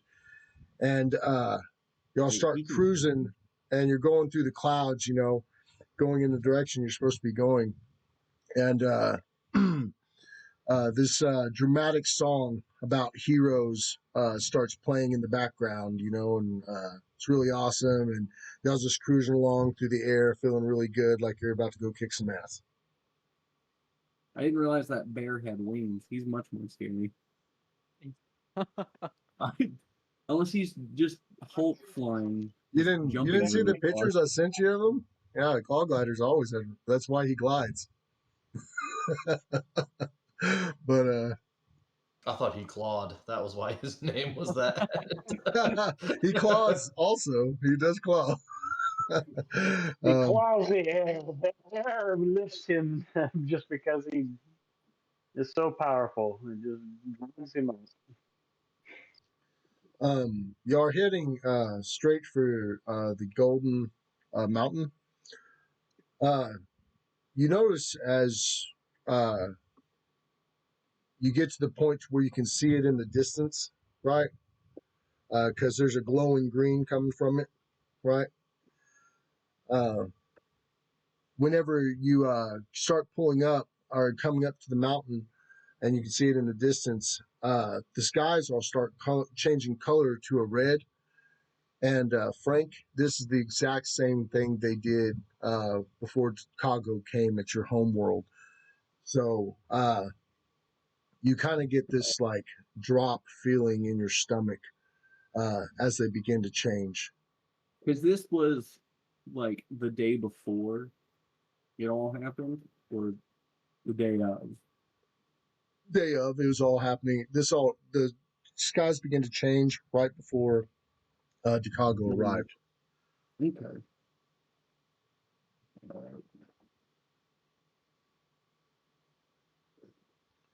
As Ladorn sees the skies change, she yells no really loud, and she doubles in speed like as hard as she can. You could tell she starts flapping as fast as she can, and the freaking claw glider easily matches up with her. And they're coming down to the area of the mountain as fast as they can. As y'all come up to the mountain, y'all can kind of see in the distance that something's going down. You look down there and you see what seems to be a little line of those green skeletons, right? They're each walking into the mountain and falling down into it, and there's only like a few of them left, right? Uh,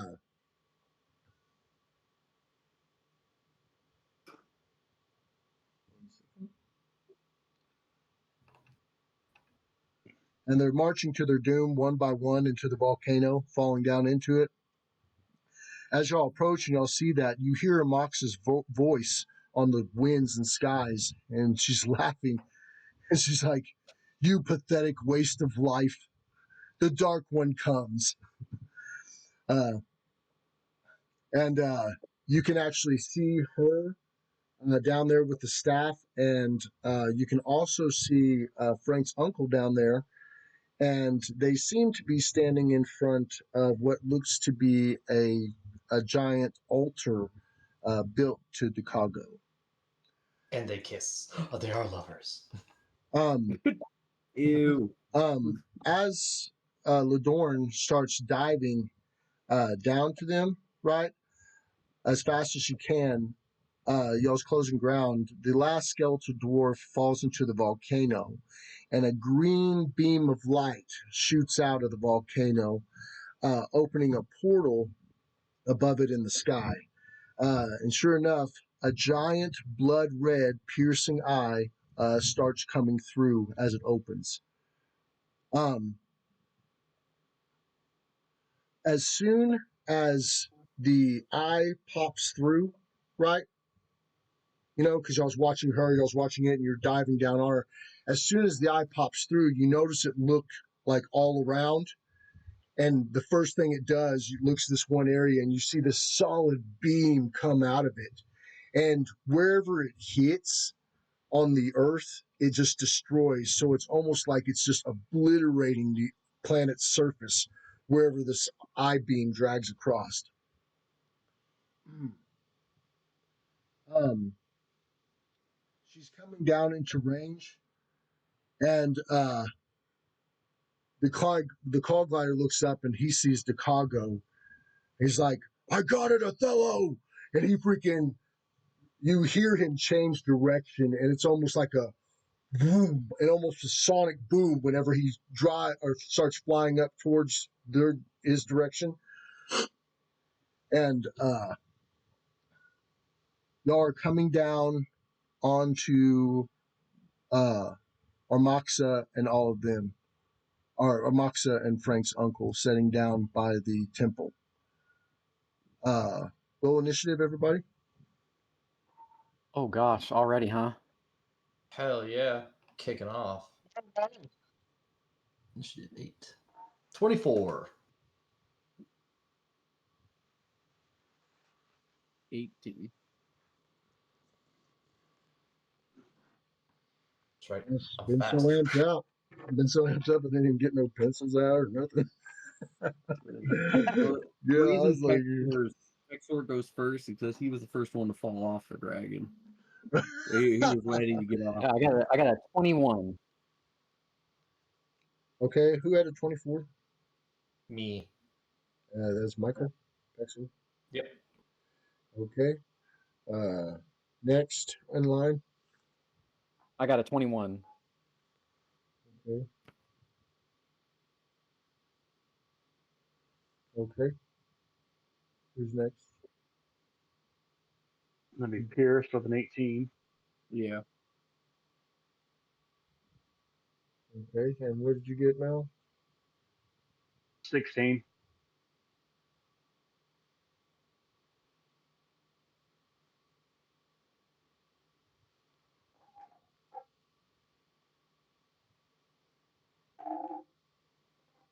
Woohoo! God, don't start it out like that. That's done. Oh, that's not so bad. Thank God. One goes at the front, one goes at the end. Huh. That's not too bad.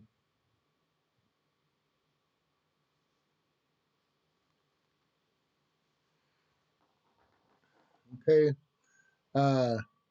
I think Amox's first shot is going to. Oh, whoops. You gotta do Ladorn too, Lance. That's a character on this No, you game. don't. Ladorn just goes. And does the Claw Glider also get initiative, or is that like its own separate That's kaiju a battle that's a happening on the whole that's a side? whole that's a whole separate godly battle happening. I was gonna have y'all roll for that, but then the damage is gonna get so stupid and the saves were gonna be so high that I thought it'd just be irritating and a time consumer. Yeah, that let them battle on the sidelines. That worked for me. um, I will say that Ladorn, uh, even though you're driving her, Frank, go ahead and make another riding line base for me. Tell me what you pass it by or what DC you hit. Uh, I rolled a 19. Well, I got 19 total. Okay. Whenever Chicago came out of the portal, it scared Ladorn for a second, right? And it threw her off base, and you can tell that it kind of slowed her going straight down into him. You know, you did manage to recorrect her to where she's driving the correct flight, but I'm going to say that Okay. that's why her attack's coming in last, because Chicago scared the shit out of her whenever he came through. That's Um, fair. It's a all giant right. eyeball. What color is his iris this time? Last time it was a mean brown. Oh, well, then it's whatever the same color that is. I'll say it's a Oh, mean brown dang. then with red. Okay. Let's see. Which one is she going to attack? Well, of course, she'd be attacking the dragon. I was riding on her. Okay. Does she want to do? She's going to hit it. Elemental Clash.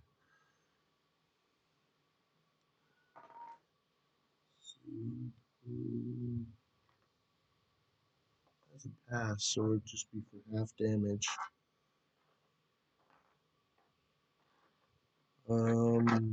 2d 20.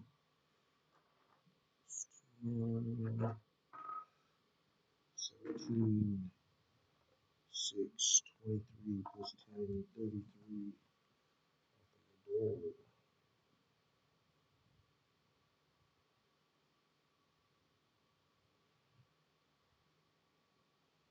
Okay, 67. Okay. So you hear Armoxa scream loudly, because her voice is in God mode and it's bowing, and she says a spell and she's like, Elemental Clash!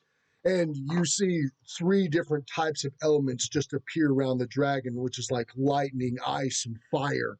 And they all three hit the dragon at the same time, right? What I'm going to say is the only one, or y'all received minimum damage compared to her because she was aiming directly for the dragon. Uh, so I'm not going to say that the spell actually. Well, I'll give y'all a little bit of shock damage. I will say that y'all receive 2 shock damage for being on top of the dragon when it happened. The electricity reached you, but I'll say none of the other things did it.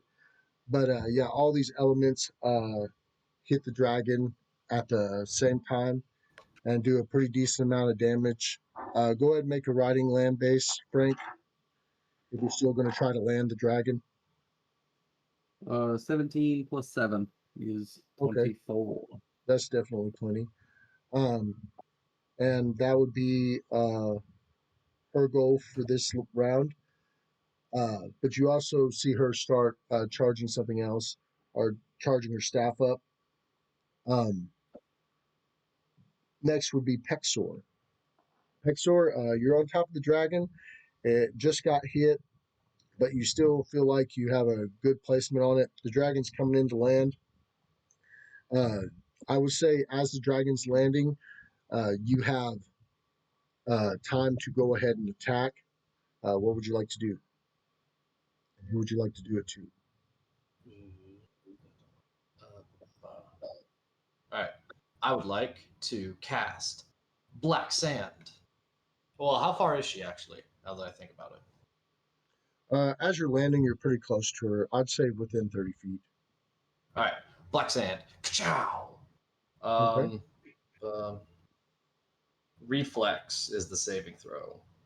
All right. Is there a DC on it or anything?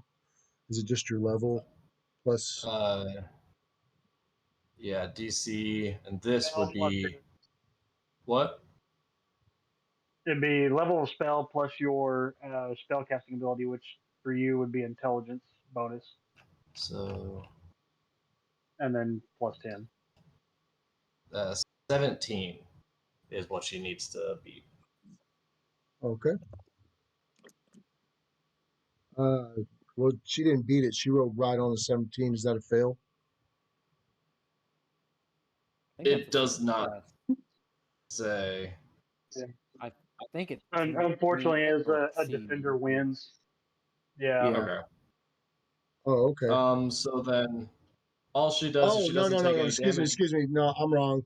With her bonus to her reflex, she rolled a 17, but she got way over a 17.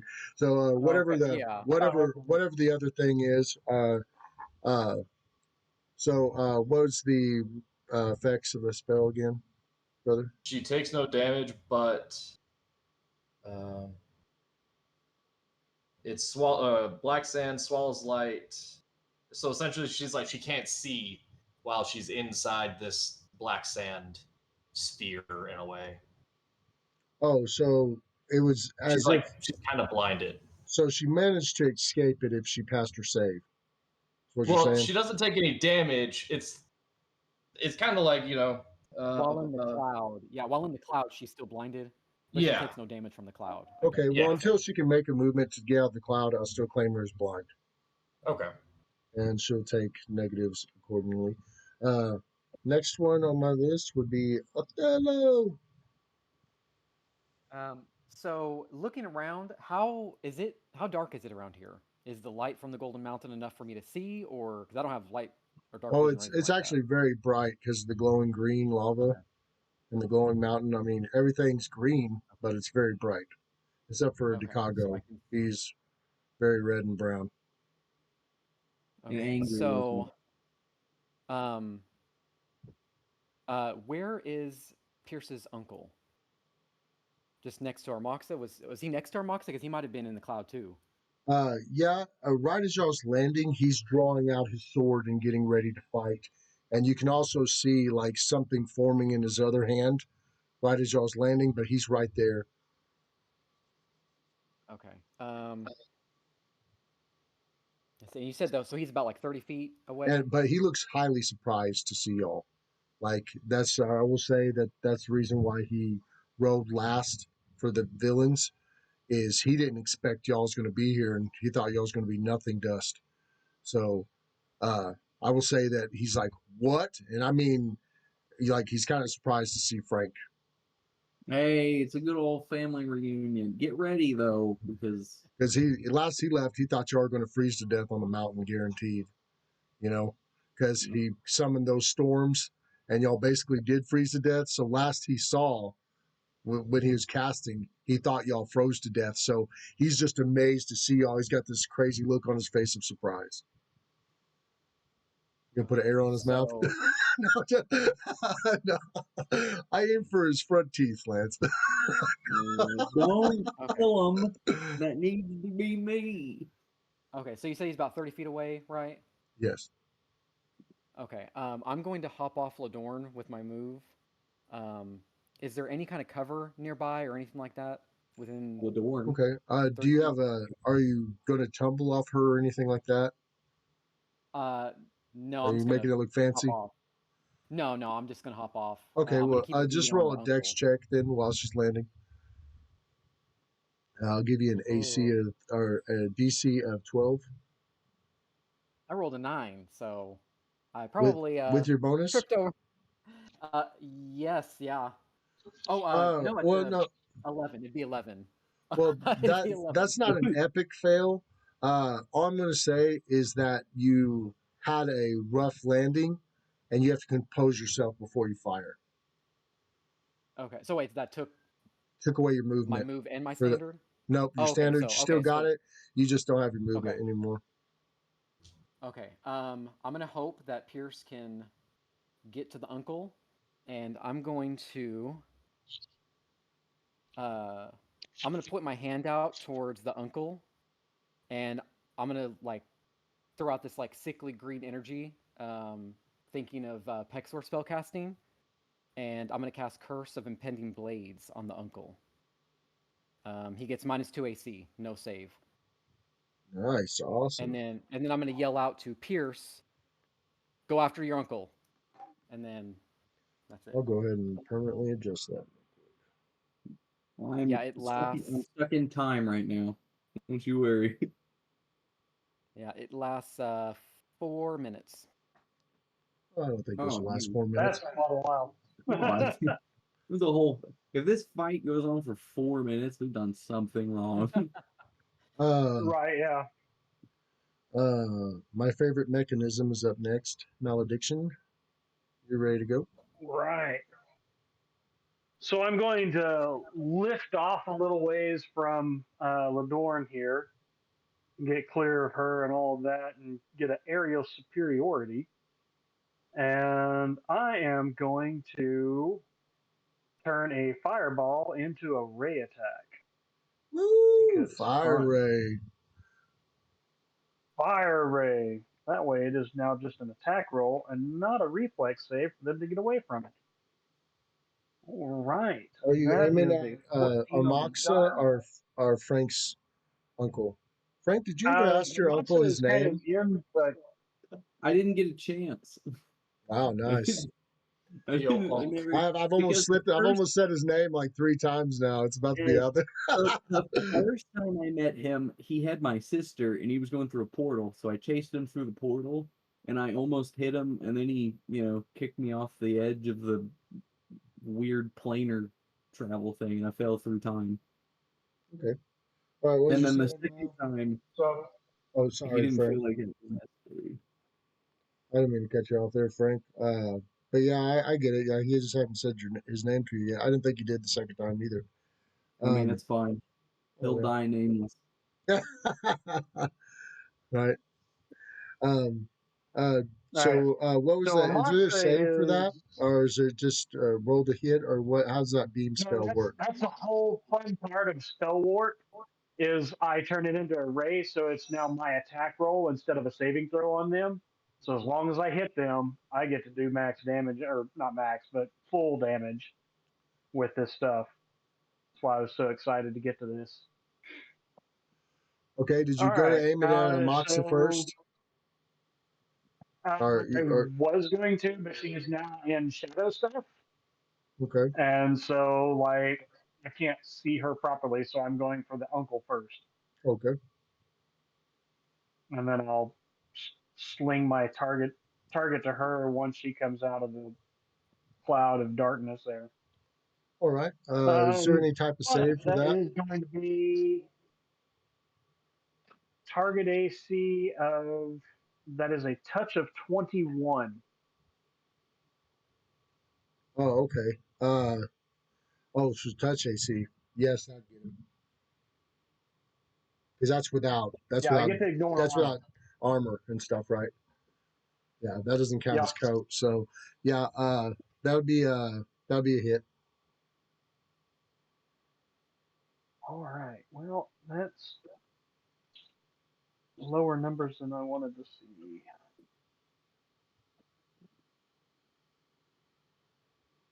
That is still 32 points of damage. Not too bad.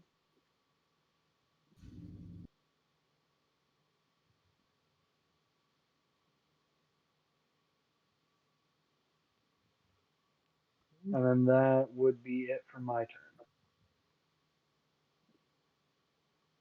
2 points of damage. That's great. What are you talking about? That's a good attack. All right. What is it? I said that was a good attack. Oh, thank you. You could tell he wasn't as focused on you because he was kind of shocked by looking at Frank, right?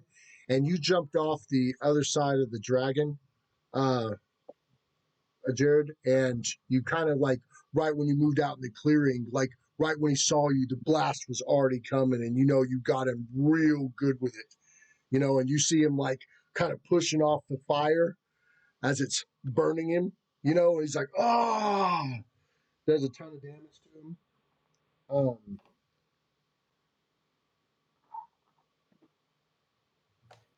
Because it's basically Uh, like a pinpoint fireball. okay, let me see who he's going for first.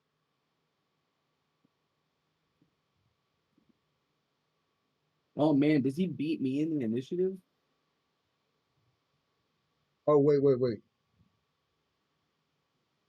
Pierce, Oh, that should have been Pierce and then Mal, right? you're supposed to go before. I'll go ahead and I'll make sure you correct it next one. I'm sorry, Pierce. You were supposed to go before Oh, Mal. that's Go ahead, brother. fine. My bad. There's a lot of initiatives up here in my defense. No, that's fine. All Okay. right, well, we're gonna test out the returning property of this sword. So as I'm jumping off Ladorn, essentially to book it to the uncle, the big bad, I'm essentially just gonna like how you throw like a shot put, essentially. You know how you like pop skip it, you just turn around and yeet it. Yeah. I'm essentially doing that with a sword, trying to just impale him. And then as I'm running for my second attack, would be to return it if that how it works. Um, I'm going to say that your characters never, or you're not super proficient in throwing a two-handed. Well, no, it is really light. I just might just give it to you then. Okay. I mean I'll take negatives. I have a 20 strength. That's why I was like I'll Well, just I do was it. thinking about giving you a -2 because you've never thrown a sword before, but the sword being as light as it is and being magical, and you've already imbued it to be part of yourself. I'm not going to give you that negative. All right. Well, yeah, essentially I was gonna throw it like a spear in the sense that it's going straight instead of like end of Ren. Okay. Who would you like to tag with it? Oh, my uncle. I'm impaling him in the heart. Ooh, okay. You're going to go He's through the my test with it? only target. In my mind, they were dealing with Armoxa, and I have family business. All right. Well, So, and then Ladorn is just there to keep everything else out of the way. okay. Uh, So, okay. So what it is you got a good open shot to throw it. Right now he's looking at Mal as he's getting shot. You go ahead and throw it. Uh, tell me what you get. am I getting full bonuses? I wasn't going to give you any negatives. Okay, I hit AC 33. Uh, man, I didn't want you to perfectly guess his AC, but it was 35 until that -2 negative came from Josh. Are you serious? I'm not I joking. rolled Don't we a I, have? I, I can show you the I phone. rolled a I can show you the phone right now. 13. It says 33 Wait, on it. don't we have like a +2 or something to Oh, you also have a our plus luck? two. Don't forget the luck Oh, rolls. Yeah. Don't forget to yeah, add because I +2 rolled to a everything. 13. Yeah, I rolled a 13 on the dice, and with the +5 sword, my first roll gets a +20 to hit. Oh, okay. So, Well, okay. What I'm going to say is since the hit wasn't critical, right? mhm, I'm just going to right, give you normal damage of the blade and let me know what that damage is. right. And then the second attack would be returning it. I don't know how it returns, if it's like a Thor hammer type of return, Oh no, it or doesn't pull out. It just dissipates and reappears in your hand. okay. Is it an attack to do that, or is it like the whole round to do that? I will say that you have to use your movement action to recall your blade. Okay.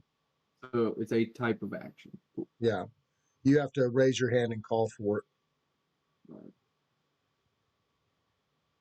So the damage is 2d8 plus 10.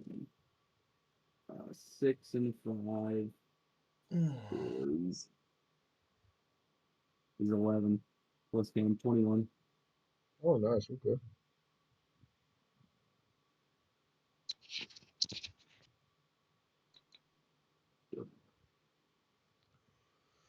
All right.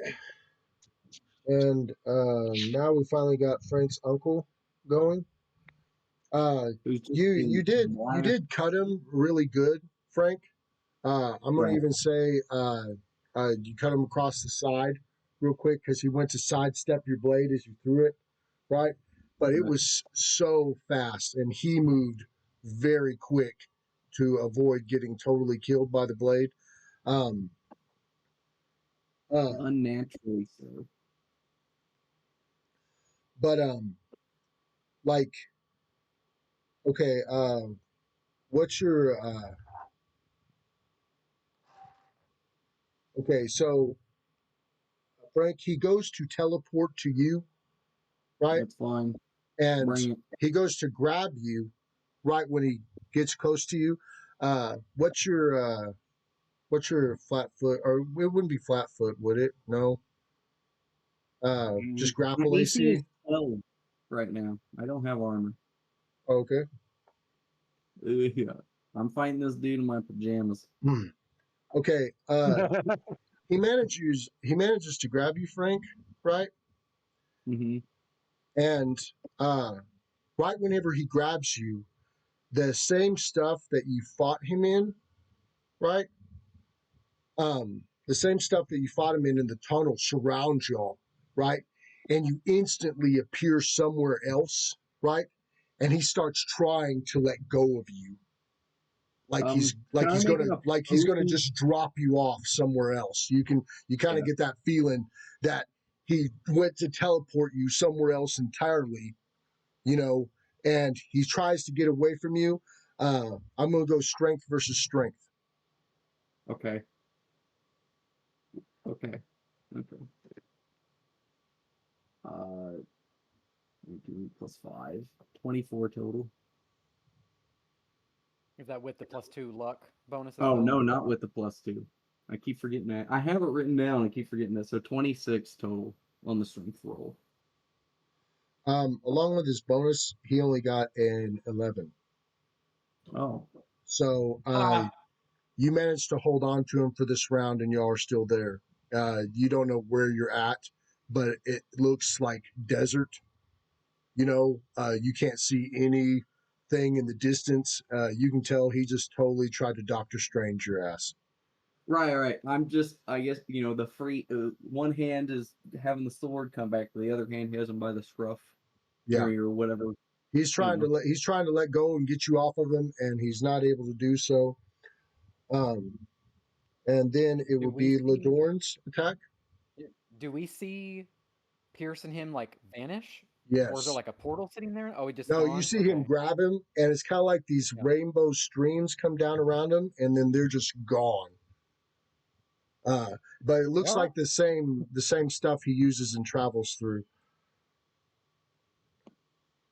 Um, Ladorn's attack. She's going to do a breath weapon of black frost, or no. Well, let me see. I got to roll. Which attack is she going to use? Yep, black frost it is. Oh wow, that was a severe miss. Holy shit. ah, That was a two. Lador, she you had one sneezes. job. That was a two. But She sneezes the last second. what I'm gonna say is that she uses her breath weapon on the uh, dust thing, uh, the Black Yeah. Cloud. the black cloud, right? And y'all just see her use it right there, and you think that she could be possibly hitting Amaxa. You're not for sure, right? And whenever Moxa goes next, right? So she misses her Moxa with her attack, and since she was the last one to attack her, I'm going to go ahead and have the Moxa retaliate upon Ladorn. Josh, did you put that acid resistance upon everybody or just yourself? Not yet. I haven't cast it. Okay. I cast Curse and Paint Blades first. And I didn't want to cast on the dragon because I figured I was holding on to eggs and holding on to that. I didn't have time. Okay. At least I know That's the AC I have to hit now to hit the old man.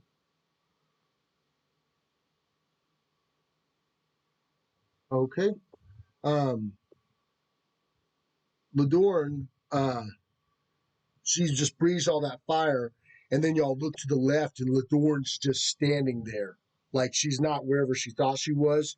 Y'all look to the left, and she's standing there, and she has her book, and you remember seeing the book from way back in the day, Mal, right?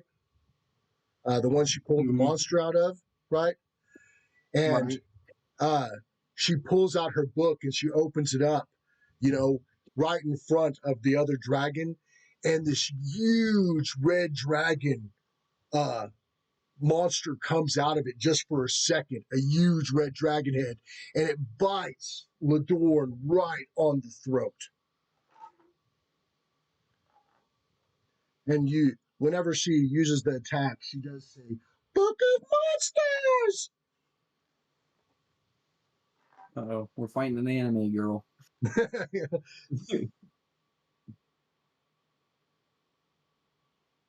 Well, she just likes to announce it in case she kills you with it. In case she kills you. Yeah, style points. Style point. All right. Damage. It bit Ladorn on the neck area, but it wasn't enough to like kill her or anything. So I'm going to say it was a good dragon bite, you know, but it instantly went back in the book after she used the attack. Hexor, you are next. All right. I'm going to use one of my strongest spells, Sibling Rivalry. Now it's a will save, and if she fails, then she goes all out on all of her allies. Like so essentially she will turn Wait, this is against Chicago?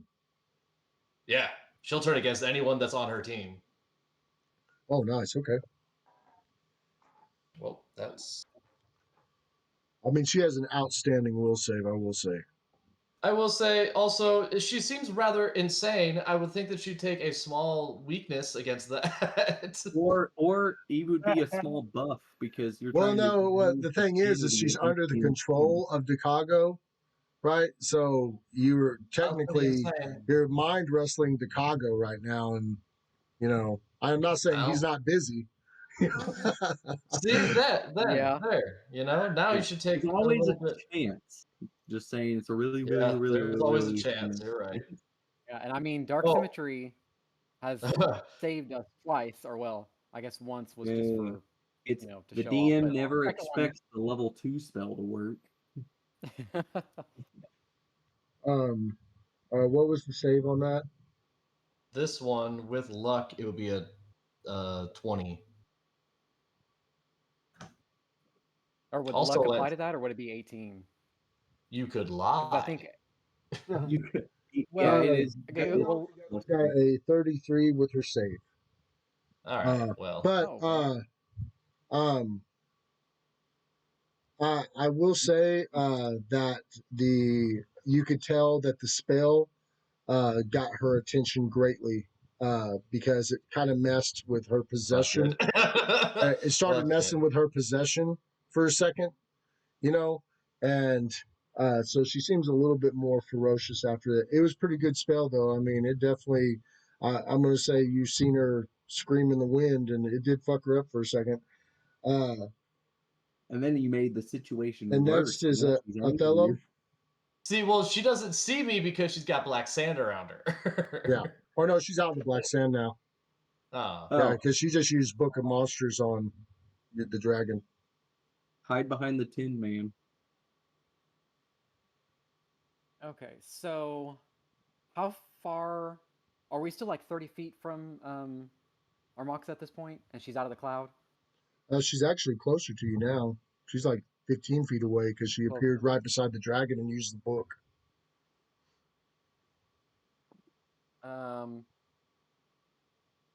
Well, okay. I'm gonna yell out, Pierce! And wonder where he's went. Um, and I'm over then here. It was just backyard. Don't worry. um, Backyard. okay, well, uh, and I can see Mal. Mal's kind of near me as well, about the same distance Yeah, Mal's from right there, ain't Armoxa, right? Okay. he? Yeah, Mal's like really close to Moxa right now. Oh, he is? Yeah, he's pretty close to her. Okay. I am floating though, so if you need to do something to the ground, that's fine. Okay. should read- Well, I should read these spells. oh gosh. Okay. I'm going to. This is the first time in his life Hector has actually looked at his book. I just kind of go by the seat of my pants. Let's be honest. Okay. You know what? I'm gonna go crazy. If we're gonna try and like shoot her in the neck with this stuff, I'm gonna do what I did with Pierce's sister, and I'm just gonna rush her and try and tackle her. All right. Let me see here. At least this time you have the bonus of her being a human mage or like a half elf mage. I'm gonna see if she spots you. If not, I'm gonna give you a flanking bonus. I mean, if her focus is now shifted slightly to me, I think that it would be a. That's what I was saying. That's why I was going to roll a spot. And if she didn't nail it because she's focused on you, I was like, well, I'm going to give him a flanking bonus. And you get a +2 flanking bonus. Disadvantage, you know?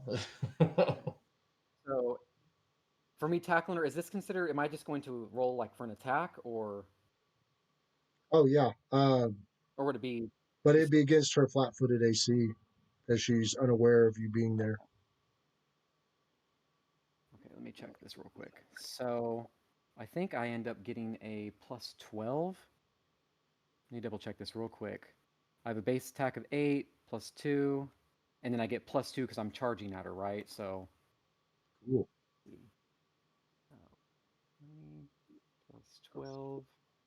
Oh, that's a total of 22. And I'm just going to I'm going to charge, and I'm just going to attempt to grapple her and wrap her around and just shove her to the ground. I just want to show you on my phone real quick. I can't believe you guessed her AC too because it is 22. Well, actually, it'd be less because flat footed and all. But yeah, her AC is like right on 22. Oh, what? So I'm going to say you hit her. That's because we looked at your homework, Lance. You weren't looking.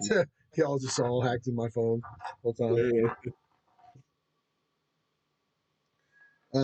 I'm going to make a reflex save for her to try to stay on her feet. Josh? Okay. That's a 2. Oh, God. Okay, so. Oh, now the 2. I'm sorry, man. Well, I mean, this is, they roll when they want to roll. At least it's not 20s. Freaking, okay, so 2 plus that, what was the save again? Like what I rolled? Oh, yeah, no, okay, yeah, she was saving against I just being rolled knocked her down. attack. Okay, Yeah. I'm just going to say you caught her really good off guard, and you happen to knock her down, Josh. Okay, yeah, as soon as that happens, I'm going to yell out, malediction now! And I'm just going to grab onto her like I did Pierce's sister. Okay. And just hold on. Little do you know, Mal, it's your turn. Card, which was monk. My turn. I should start charging more, huh? All right. Yeah, I can teach you that Well, skill. then with that, I'm going to fly down, and I'll get the syringe ready and everything, and going to inject her in the neck with it. Okay. Roll to hit.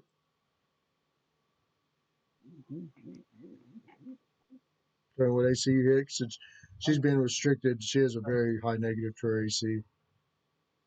So that is a 15 on the die roll. If we're just doing like attribute bonus and base attack bonus, that would be a 21.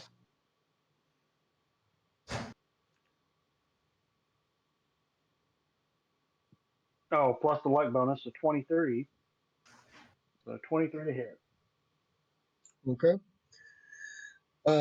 Mal lands right next to y'all, and he's ready to go, and he starts walking through, and he gets almost to you, Josh, and he's like got the needle ready, and he stops. And Mal, you can't make yourself take another step towards her, and she laughs, and she's like, "You can't hurt me with your core still intact." Well, it was a good plan. And but Or still no, I mean, but the thing is, that if you, I mean, right now when she said that, that you can move forward, but you'd have to rip your core out.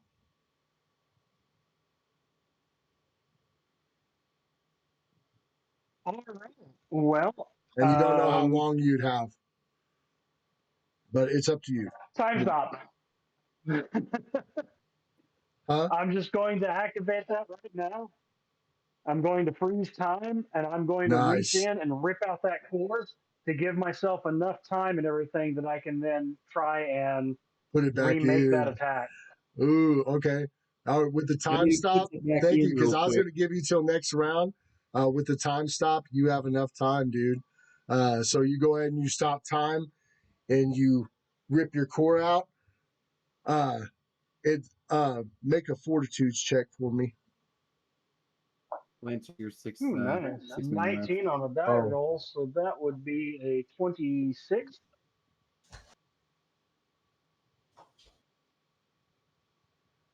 Just trying to get this screen back up. Right. It just does not want to stay in. Well, it's just I got bad service back here. There it goes. We're back in. All right. You go ahead and you stop time. What'd you roll on your check again? 26. Okay. You've never went through something so painful in your life as in your machine form. Or say you really normally don't feel pain, but you definitely feel this. It's so hard because you feel all your things like trying to shut down right as you pull it out, right? And you feel your whole body just saying no, no, no, no with everything you're trying to make it do. But then you go towards her with the needle, and you can go ahead and make your attack.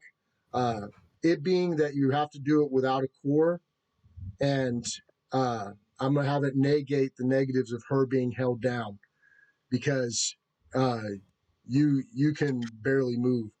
What's so crazy, Josh, is as you're watching this, you see him activate the time thing, and it's like he rips his core out, and everything's happening so fast. But he looks he looks like those chicks on the scary movies, the way he's moving, because not only is his mechanism messed up, like he's having a hard time controlling his body. Not only his mechanism messed up, but he's also moving at an insane rate. So it looks kind of spooky as he's moving forward, and you can't even tell which way the needle's going to come. But you're just holding her, and I mean, I would say even Thello would probably close his eyes, like, oh god. Yeah, I mean, yeah. But I'll just kind of get out of the way. Yeah. Tell me what you hit, Jared. Okay, so that is a 13 on the die roll. So plus 6 would take me to 19, plus 2 would be 21. Wait, 17 plus 6 is a 23. No, 13. Or is 13 plus 6? Yeah. Yeah. And it was a 21? Yep. I think it's one Man, short. she has a straight 22 AC. And I did say I was going to keep to it. Yeah. God. Okay, so in the needle. I'm just gonna. Well, no, you didn't critically fail, so I'm not gonna have you stab Josh, right? Thank you. But you're just. But you're right over her. For every round that you want to fight after this, Jared, I have to give you a fortitude check at a 20. Okay, so if you want to Okay. make any type of action next round before shutting down, it's going to be a serious fortitude check. Your character's going to be holding on with all of his might, and she's going to definitely try to break loose. Uh, unless, oh, Frank's uncle's next. Or no, Pierce, you didn't even get to go. I just did that Yeah. again to you It's again, okay. Pierce. Me and him are on a I'm gonna different switch y'all. place. Because, like, obviously, that was not right. Y'all are supposed to go the other way. Okay, so okay, Pierce, you're in the other dimension. He's not letting go of you. You have a hold of him. What do you want to start doing to him? So as my sword is materializing back, I Hmm. sent this to you, but I can read it out loud if you want. It's like a final last rites Okay, for me. And it'd be towards the god of the giants of my world, Donda. okay, It's Donda, the Lord of Mountains, and all that lasts forever. Hear me, and I will exchange my future for but a moment where I can seize victory for this world, and a moment where I can seize vengeance for my fallen. Let not the fate of my home befall this one, and as the last warrior of your house of Steelback, grant this request. And I'm just piling in. okay. Since you have a hold of him, I think it gives you like a +4 to strike him, doesn't it? Is it a I'm not +4, Jared? I believe so, being that he is winning the grapple. okay. I don't know if you want me to roll a religion first to say this, or just roll the attack. But Oh, well, you having everything going on and it being the moment of truth, and you've already had godly intervention once. yeah, I'm just going to go off your roll, but trust me, they're rooting for you. I would hope. And, I mean, your brother, he still does fall under their pantheon and stuff like that. So they might want to see it as a battle between two of them, good and evil, and see who wins. So I don't know how much they would intervene with it. It also not being your home world. Um, but I'll give it to you straight, and they do appreciate the speech greatly. I know that much. AC 36. Is Michael okay? I noticed he's been gone for a minute. Does he have his kids with him? I don't know. He didn't say he was taking off. Should we wait till he gets back? Yeah. Okay. Oh man, good fight so far, y'all. Oh yeah, yeah. Yeah.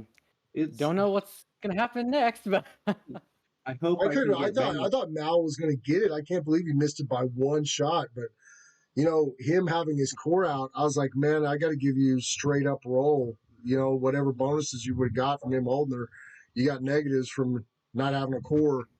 And that's crazy that he scraped her neck with it. That's what I like to see, man. You doing good, Pexor? Everything all right, Mike? Antler into the needle. Mike, we went ahead and called it off for a second just until you got back, man. I didn't know you were going to be gone so long. You all right? he might not be able to hear us without his headphones. Yeah.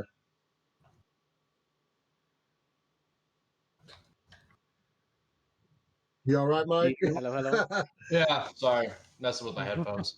Oh, no, man, I got you. We just wanted to wait till you got back. I noticed you were gone for a little bit, and I was like, oh, damn. I was like, Mike's going to be missing all of it, so. Nah, there's some weird shit going on around my apartment. First time I've heard of stuff, so I'm like, oh. Do you need to take a break? Are you okay now? No. Okay. It's just screaming. Okay. That's always good. I You mean, want me it's to not my roll screaming. or keep my roll?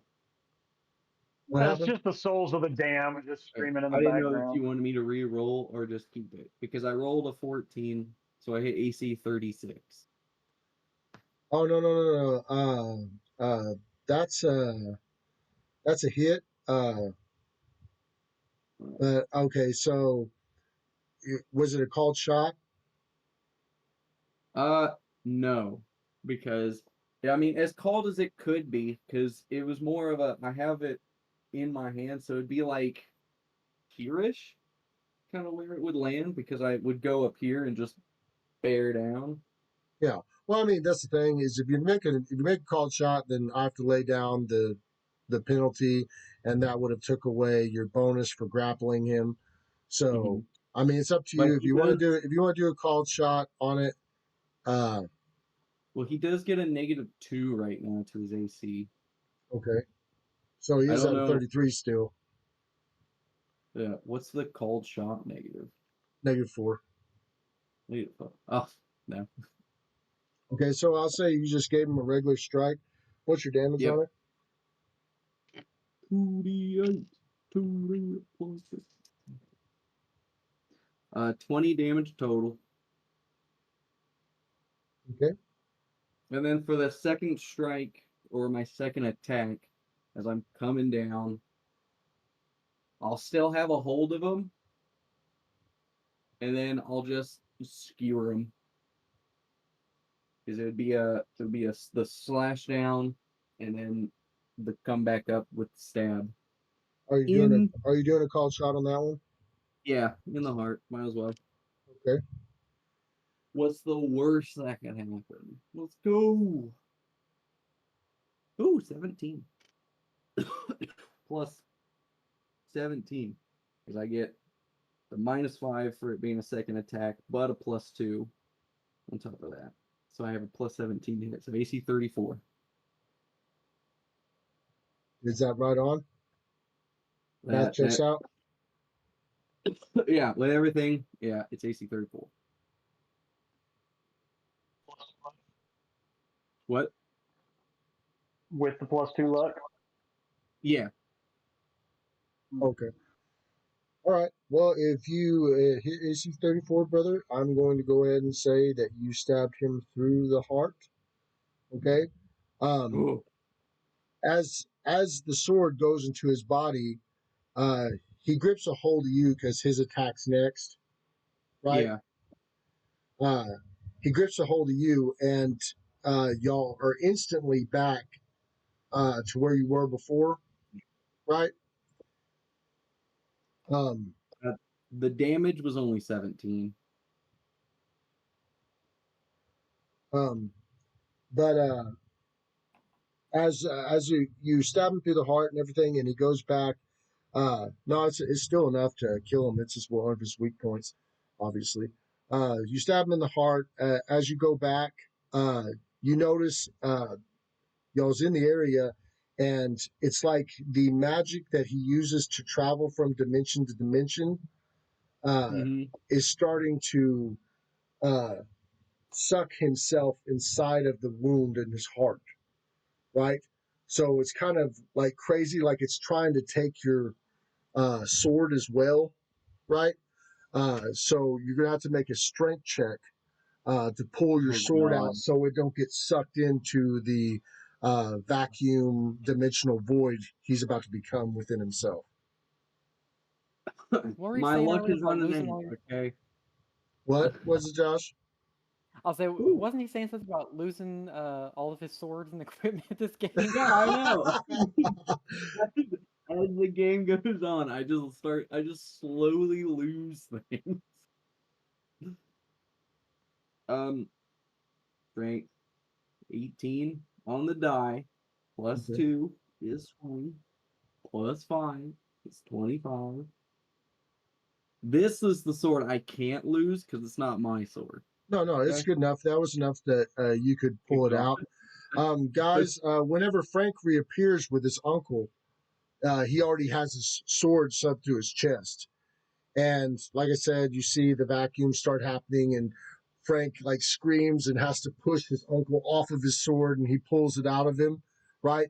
And then you see his uncle take a few steps back, and he's like, "Ah!" And he kind of like sucks inside the hole that's in his chest. Like his whole body gets sucked into it, and just a little spot of blood at the end is like, so you can tell whatever was giving him his power upon death, it just takes everything back. Now, what you guys didn't see was the whole like Gandalf versus the Balrog fight. It fell through a mountain. That's the story. You'll be telling them the exaggerated version later on. Like, our blades clashed 30 times, and we cut the bards are we cut down 3 mountains during our fight. Yes. Okay, and Ladorn is next after that. Tell you what, if I didn't have a +5 sword, I would have missed everything.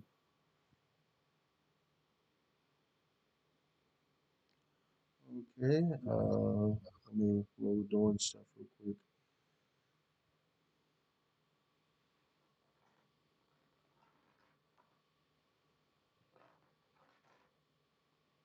Oh,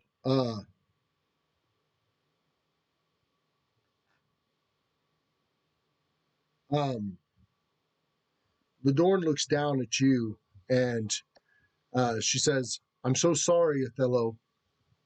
Right as she looks at you, and she sees her Moxa struggling to get away from her, and she's like, she opens her mouth, and you see her breath weapon come out, and it goes over y'all, right? And it's a black frost, and it freezes everything it touches. So both you and her kind of like temporarily get frozen together, right? Oh, great. And that's her move, just to make sure Amoxa can't go anywhere. I'm going to see if Amoxa can break free during her thing. Yeah, watch. Like she's gonna be the one to. She's gonna like critically pass, and you're just gonna be stuck there. She just need like an ice. Well, Amoxa doesn't have dome around us. Or no, she encased y'all in black ice, so you wouldn't be able to move. Like she temporarily just kind of froze y'all and slowed you, so she wouldn't be able to just instantly bust out of your stuff. Amoxa doesn't have much of a high strength either. Do we take any damage from that? Oh yes, Do we take my any bad. damage from that though? My bad. Yes. That's what I was waiting on. 27 saving throw. Against that. Just do a reflex saving throw. She failed hers. She rolled a 3. Oh gosh, I think. Do we get a negative because we're on the ground? Because we're like prone. Oh well, since you're under her, but you're under her, so I'll have that take away your negative. Okay. You said reflex. She's shielding you. Yes. Oh gosh. Okay, that's a 12. Okay. Listen. So we're both taking a lot of damage here. Listen, the good thing is you got her. Okay, she ain't moving. Oh, actually, I didn't roll too high on it. 6 plus 10, 16 points of damage apiece. Oh. Okay. It's nothing to a guy like me. Okay. I was expecting much worse than that. So. She's afterwards. She's still going to roll against you to try to break free, Josh. Yeah. Is this just contested strength, right? Yeah, but she's at a weaker state because she got more frozen than you were since she was on top. But I also have a +0 strength, but I get a +2 with the luck, so a good old +2. So we'll see. Okay. See my strength. My check is it's a 5. I'm not very strong, y'all. Hexor, this is your chance. You can have a new head.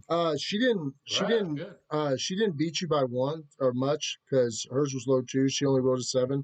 So I'm going to say that it took some immense struggle for her to get loose or start to get loose, right?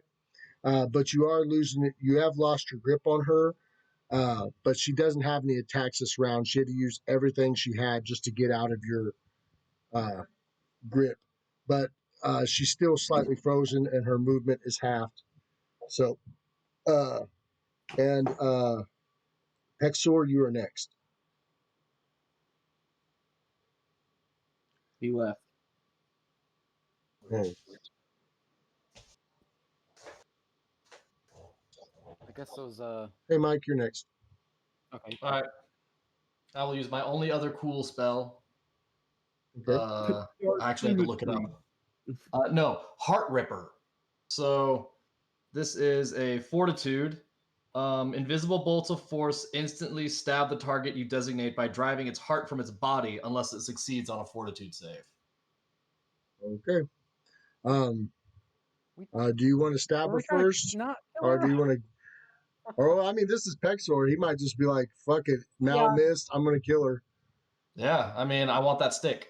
That's all I'm here for. And with that stick, I can always bring her back. Oh God. You ready? Fine. No, fine. No, I mean, hey, I'm out of the. Oh like, no, I right don't now, want to take it away from you. that If was, you think it's what Pexor would do, Mike, I want you to do it, baby. Oh yeah, 100%. Yeah, And yeah. you also got to look that malediction ripped out his core, so he doesn't look like he's really all that functional at this point. Like you'd have one of two choices: either take the thing away from malediction and try to stab her with it, or just do what's more comfortable and blow her heart up. So it's up to you. Well, that's the I thing. feel like if we're encased in ice, he might not even be able to reach from the outside. So, I mean, whatever you want to do. So then, 'Cause how at this would point, that work? Well, it's not cased in ice. You're just I frozen mean, and if you can frosted. still see her.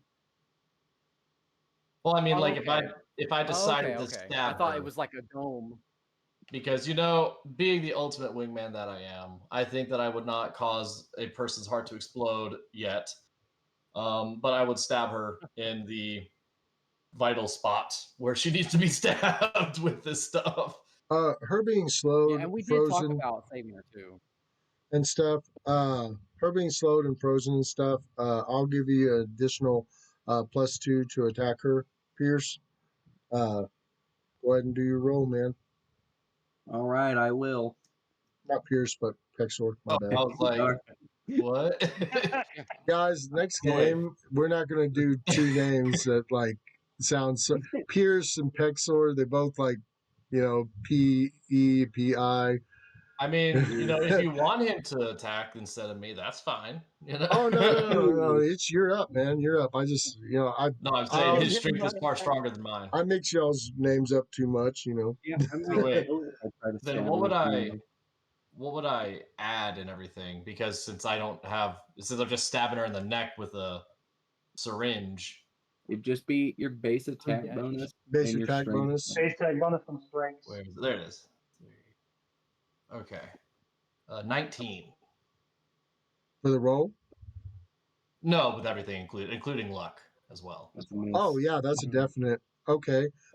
So it was so good because you got to replay the moment all again. Othello's sitting there on the ground, kicking and holding.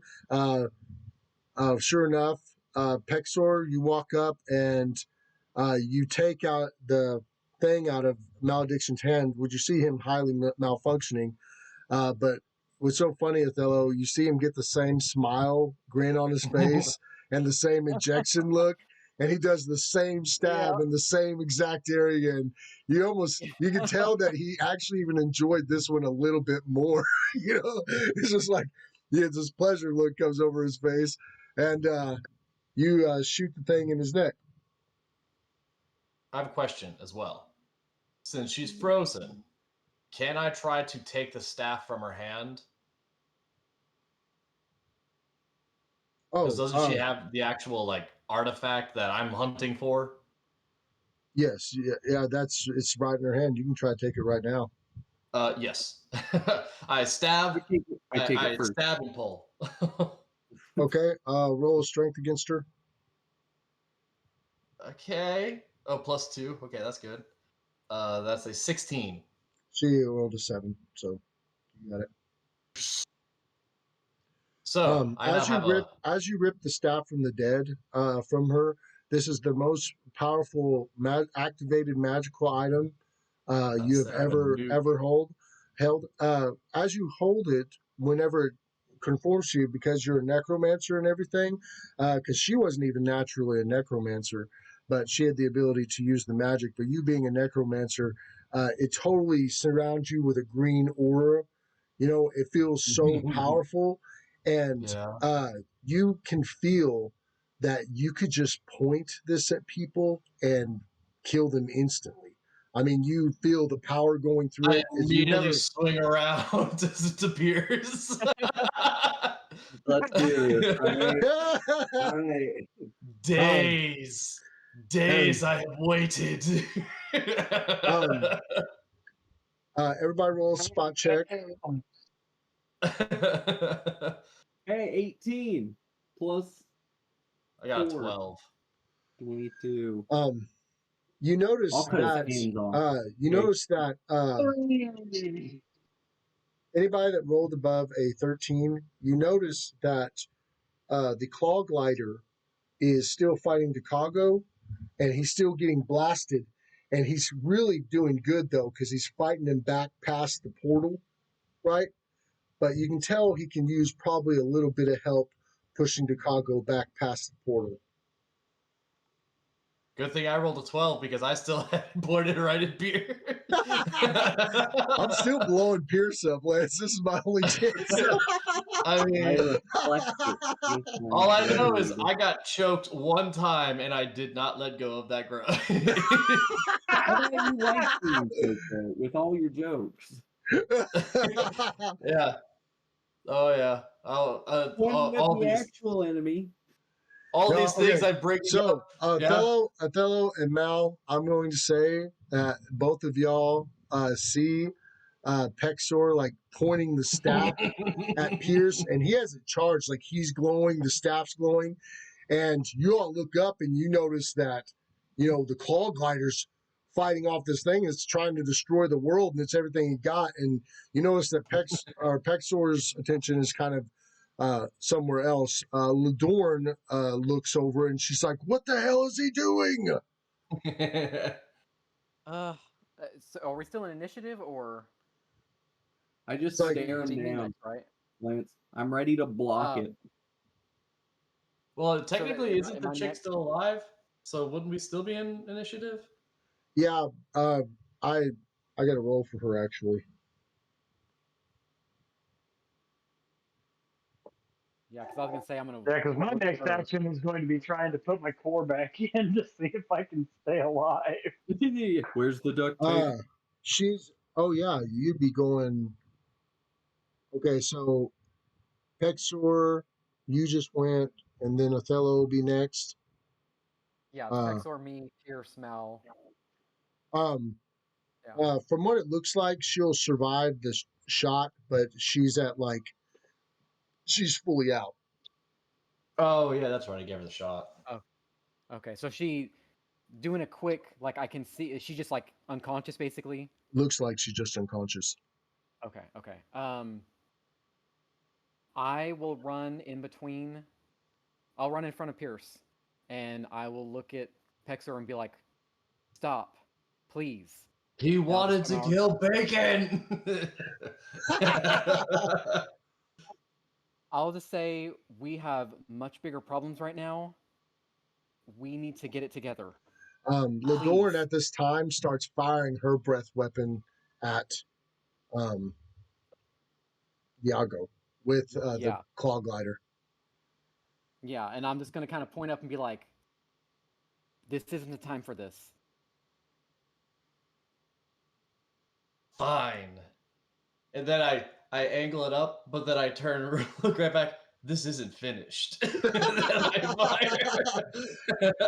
You start Oh, firing okay. it When that towards him. happens, yeah. So when that happens, I'll kind of look towards Mal, and that'll be my next turn. Is helping him. Okay. Because that was my move to get over there, and then probably my standard just to talk to him. So Okay. Mal, is now your turn. Othello's ran over you to help you get your thing back in your chest. Trying to put my core back in now. oh gosh. You see all kinds of stuff running out. It's really rough. If you're going to assist him in a repair check, I'll give him a +2 to put his core back in, but it's going to be a difficulty of 20. And we also so you want me to do? didn't Or for every is he person, making is the it a check or am I just +1? assisting? You're going to be assistant, but he's got to Well, make a yeah, because check, I put it back remember. in. So what you'll Yeah. do and everything if you're assisting is you'll roll against a DC 10 for just your like aid another check, and then that'll give me a +2 if you succeed. Yeah, and I think First I've got to because do we repaired my him. fortitude Yeah, because save. we repaired. Yeah, You because we said a repaired him DC once, and 20. we. Yeah, and then I roll. What would I? What check would I roll then? Technically, See. it'd be a craft roll. Like I don't know if you have like craft I have blacksmith, Fletcher. armorsmith. I have I have Fletcher. Can I rush over there to assist? I have armor smithing. Yeah, and I do know we repaired him once, barely, and I think Lance said that we all get a +1 to repair him next time because of what we did last time. Okay, So cool. with Having luck, to it'd learn be how to +3. Awesome. Okay. Okay, So I guess I'm. starting off, you said the fortitude save for me to continue function to fight through it to continue functioning was a DC 20, right? Yeah. Well, I mean, it's just putting back in your own core when you're dying. Almost impossible. Right. Yeah. Yeah, Then nothing. I Yeah, have to do a nothing. craft check. Like, let A me just craft do an check to open be able heart to actually surgery on do that. myself real quick. The- I wouldn't have made it that much of a So DC, man, but that is heart surgery on yourself. I Right. guess I'm Yeah. just gonna No. roll.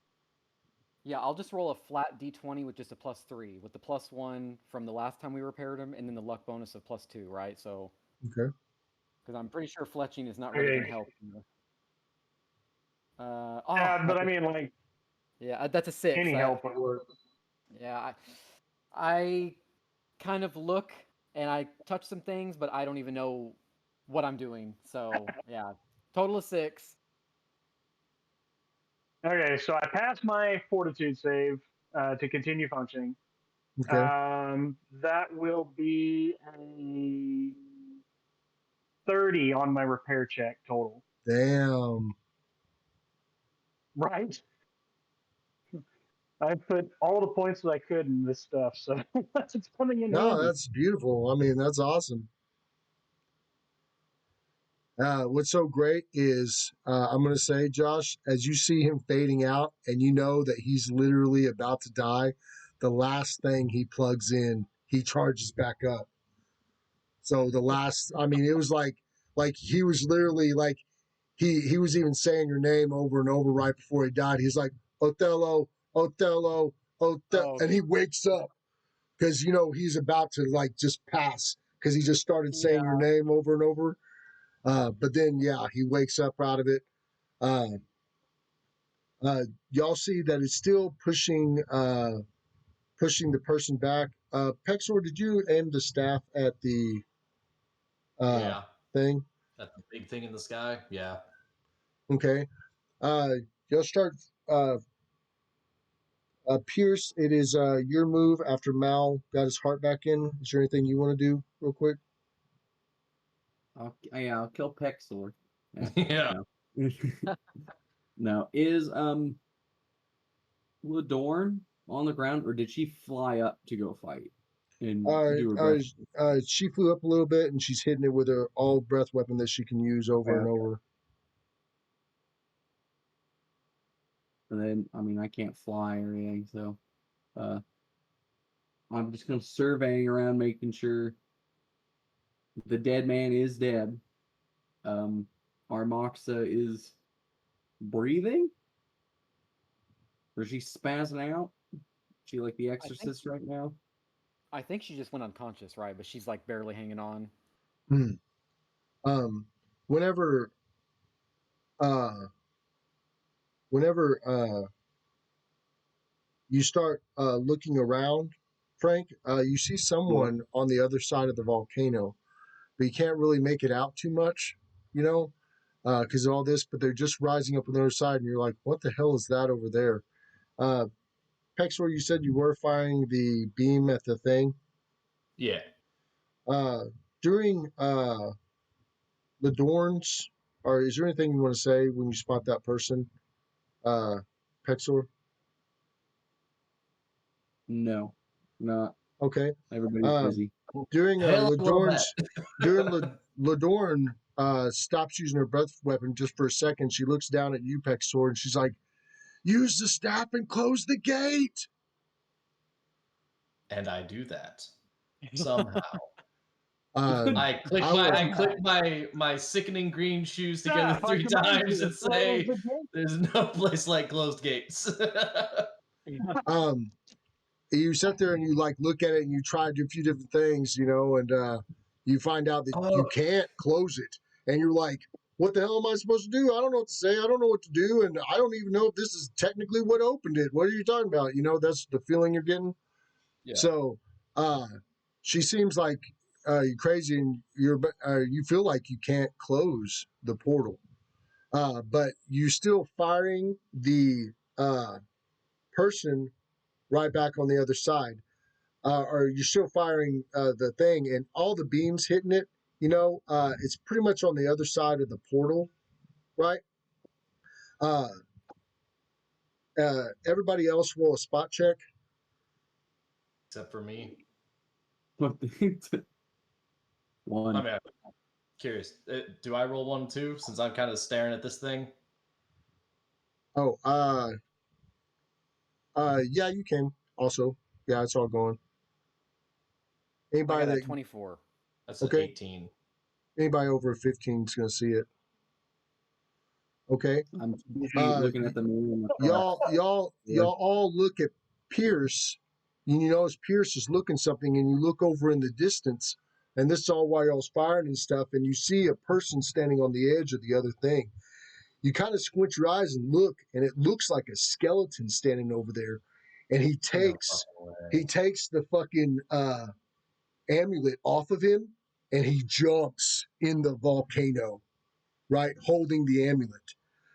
Whenever he hits the volcano, another beam, a white beam, comes out of the volcano, and it closes the gate, right? Right as the gate's closing, the claw glider sees it closing, and he stops and he retreats, and he barely, narrowly gets through the gate, right? And Chicago is fought back. Is there anything y'all want to do and say during this time? I will yeah, I'm help Mal, I'm like, keeping just kind of this. sit up. Yeah, I'll just kind of help Mal sit up and just be like, that was a little too close. Very close friend, Pex. A fellow. Yeah, too many P names. Did Yeah, I'll just, did the uncle guy? Did he drop anything when his body went inverse? Oh no, Or everything got sucked inside. okay, everything- okay, It was- good. Not even a memory will be left. I mean, I kind of remember him. It's a figure of speech. you I know mean, I what still mean. technically, I still got 4 of those tentacle things in my bag that I'm getting hungry thinking about. Yeah, I still got a couple of those too. Typical turkey. Oh yeah. Yeah. Josh, you see a Moxa wake up on the ground. I kill her. I'll run over and just kind of hold her like shoulder and kind of just watch her to make sure she's of her own mind. Not like Um, too forceful, and but just I enough don't to get any weird be ideas. there. Whenever you Not come up, crazed when you eyes. come up to her and you're checking over her, right? She reaches up and she's like, "Nephew," and she touches your face and she's like, "You're so much older than I remember. Where are we? What happened?" That's a long story. And I'll just kind of help her up, and I'm just like, "How are you feeling?" She's like, Everything. it feels hazy. I don't know what happened. Why are we at a volcano? Why are you all hurt so bad? What happened? Well, let's just say you may have fell under the um, influence of an evil entity and nearly destroyed the world. But I think everything is all right for now. Did I hurt anybody? Yeah. Um, yeah, I'll give you the full story later. Yeah. There were literally people jumping in a volcano when we came up. The last thing I remember is some tall, dark man just walking up in my study, asking me for assistance. That's how they get you. Yeah, Tall, dark, and handsome. Or mansome. yeah. Manson. But it seems like you're better now. So let's just focus on recovery. I'll tell you the full story later on. And I'll just kind of help her up, sit up and stuff like that.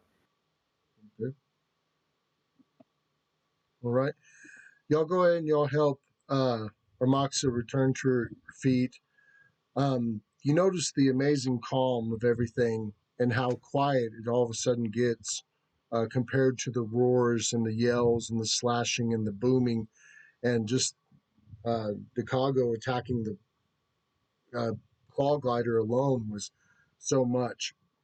Uh, you're sitting there in peace, and the claw glider walks up beside all of you, and he was like, "You were all so brave. Thank you for giving me the fight of a lifetime, and thank you again, Othello, for giving me another chance." He goes, "I won't let all of you down." Um, I is there mean, we could have anything done it else? without you, so Moxa looks and she goes, "Have I wronged any of you? Is there anything I can fix amongst you?" I'll look at Mal and be like, well, Jared, yeah, there's somebody who like might my be able to help body out. back. Mal, do you go up and talk to her? Call her mom. I will. Yeah, I'm the last child you have as well. uh, We murdered all the other ones. Don't worry, they're with me. I'm wearing them. I have Got two others married. 89% of a core. Are you proud, mother? So you do go up and talk to her. Yeah. Uh, when you go up and talk to Later, it is her, good to have you she looks at around, you with Bob. oh, go ahead. What was you saying?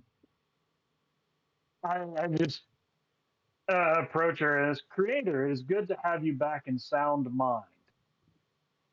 She looks at you confused, and she's like, "Creator, Adagio, is that your voice? What happened to you, Yes, Adagio? Why are you a machine?"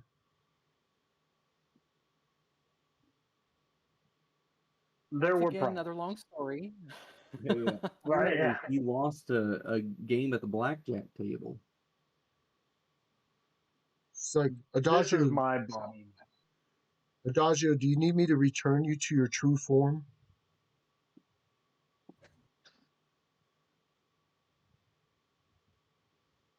I have thought about this for a long time on our travels around trying to free you from the control that you are under. And I think I have made peace with the fact that I will no longer be the person that I was, but I have a new destiny in front of me. And I can do more like this than I could before.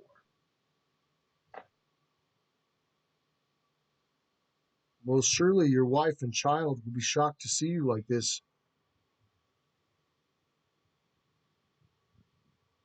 As far as I know, they are no longer with us. Hmm. Well, hopefully they're somewhere out there, and hopefully I didn't take them away from you. Hopefully. She goes up to you, Pierce, and she Oh, goes, I'm not. So or during this, I didn't want to interrupt the talking and everything, but during this, I just gonna wanted to walk off towards the edge, away from everybody, and just kind of be by myself and kind of look out over the land and everything, and just be in my own thoughts. Okay. Not shunning anybody who's coming up to me, but like I'm Okay. going through a lot right now, and I'm just reflecting. She approaches Pexor and she's like, "You must be a powerful controller of the dead to hold that staff." Extremely powerful. Across the way, I yelled, "Bullshit!" So, and then I pointed right at him again. It's like, yes, very powerful. One of the most powerful that you'll ever meet. You should actually be very thankful that you're standing in front of me right now. You'll never get this opportunity again in your life. Well, then I'm going to use it to the utmost ability, and I want you to have my necklace. And she takes off her necklace and she goes to put it on you. She's like, "Thank you so much for everything you've done. This should make you a much better magic user." And what that necklace does is, as you're wearing it, all your spells do max damage. Oh, hell yeah. I Use say, a single spell that does damage. I say, thank you. I mean, being an extremely powerful wizard as I am, I have many baubles and trinkets much like this, but because it was given by my best buddy's aunt, I will wear it with pride and cherish it till the day I become reanimated, because necromancers never really die. we just get sent into the next class. She goes, "Well, if I ever need some dead raised, I know who to call." Yep, that's me. If you, something dead in your neighborhood, who are you gonna call? Pexor. You should copyright that. Your kid, yeah, you might not like that, but your great grandkids are gonna love it. She walks back over to Othello and she's like, "Nephew, I have something I need you to give back that I know that's within myself." And she makes this like powerful ball in front of her, and she solidifies it until it's like a clear looking piece of glass, right? And she goes, "I can feel your mother's power inside of me, and I know that she's still alive. Please make sure that that Madly gets her power back. And tell her that I will be to see her as soon as I Yeah, make I'll take sure it. that I fix everything that I wronged."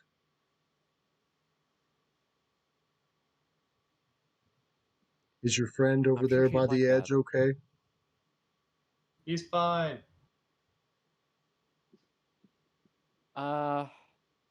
Yeah, he's pretty tough. I think he just needs a moment. He went through a lot. So I mean, he probably did more than just any of us.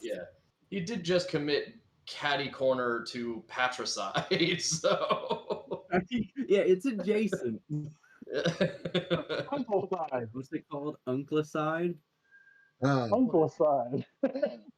Ladorn approaches Pierce from the backside, and she walks up on his right, and she leans her head over, and she looks at him, and she's like, "It's almost time to go, and there's only one man I'd have out here direct me as I fly back." You get me. Lance, I'm all hot and bothered.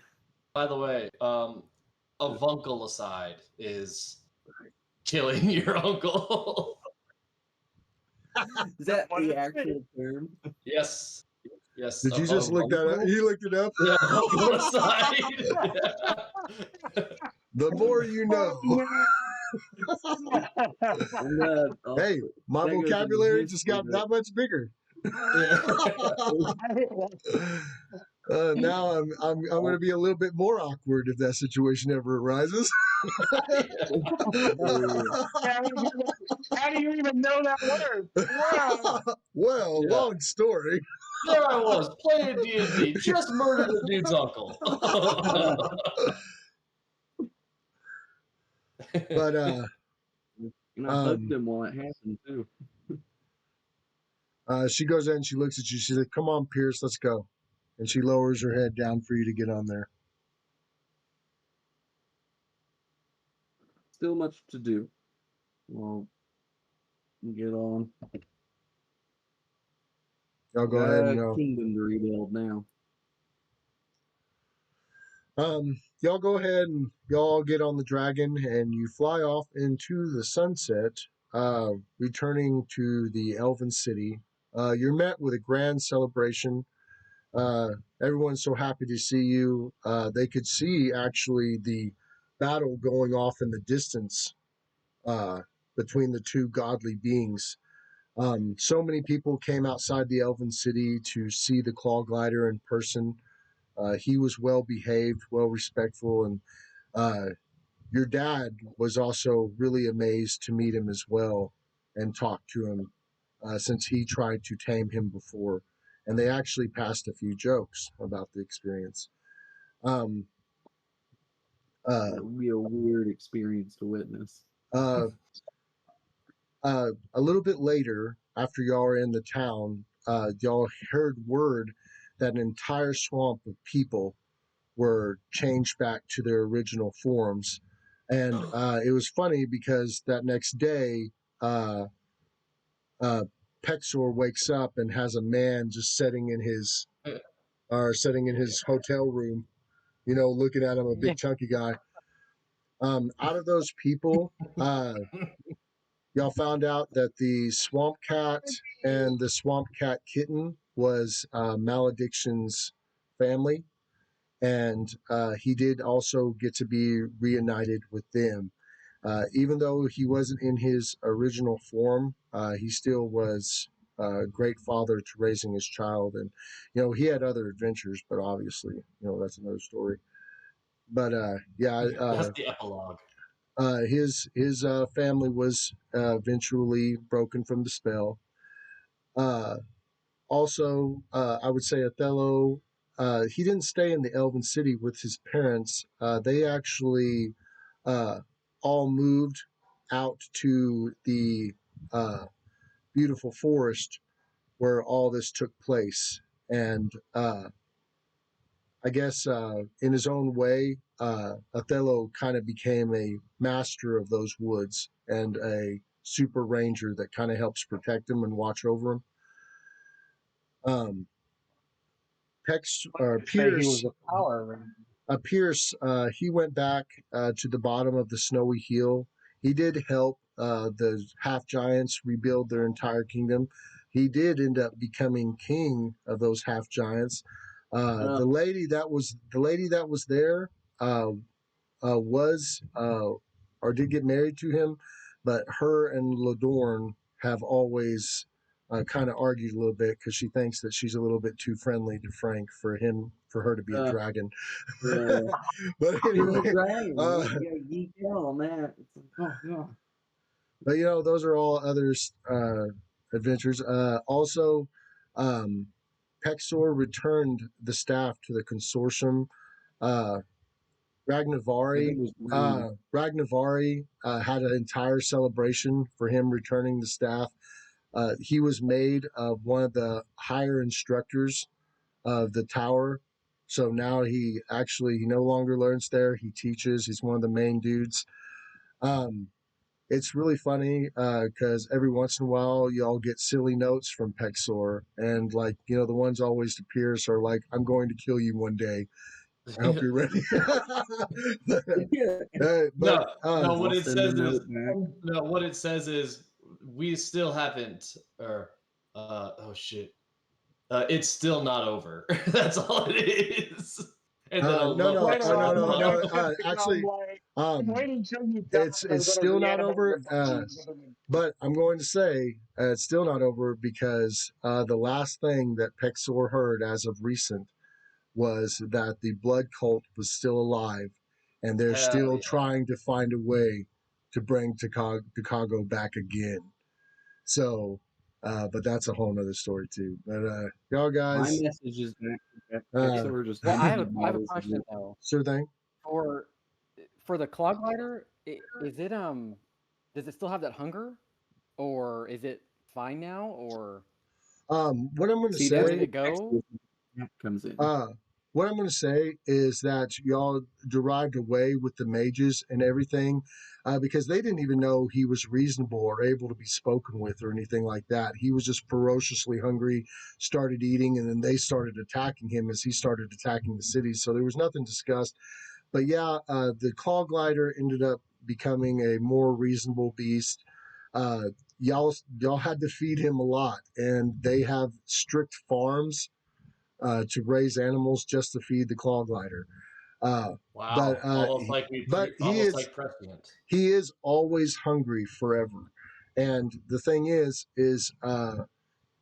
you know that he has to live hungry because even though he wants to eat, he'll never be satiated. But uh, he also understands that there's a balance to life, and even though that he has an endless void to fill, he can't just take for the rest of existence. And seeing y'all's self-sacrifice and what y'all attempted to do definitely inspired him to look towards the demi-human and human races with more respect. I got a Yeah, because question. any Was I with able our to deal, teach other half giants how to use soul magic? I would Or say any? that's probably the main thing used by all your army, and you've Mm. reinstituted your church and also melded it with the half Right. giant gods of this world. Uh, so it's kind of like everything got revitalized. Good. And then I I will say declare also next that you year had a a you had a outlawed ban, never to be spoken about. The bounty on Pixel's head. Hmm. well. I also say that you ended up having a set of statues built in the middle of the town of your mother and father. Yeah. Yes. And Malediction, your family did get released, but the whole curse of the swamp wasn't on the swamp anymore. So, swamp wasn't there. All the people ended up going back there and rebuilding the old town, and you're still the mayor there. And you ended up going back, and they wanted you to take over being mayor. You still have town gatherings, and you play the violin every once in a while. I will say that. Uh, uh, Pexor's right around the corner from you. You know, I would say that y'all probably all together get together once or twice on occasion per year and just celebrate what you accomplished. I bring everybody to my cool new classroom and make them all sit in on a lecture or two. Be like, this is what I turned into. Ha ha. And A then and professor. I also have that dude still with me because like the day I woke up and he was there, I go, I still own you. And that was And then all you that I kill him. said. You kill him and raise him Like as I his carried army. you for far too long in my sack. You're mine. That's Okay, slavery. you know Sometimes what? trying to be, and You know, then Bartholomew.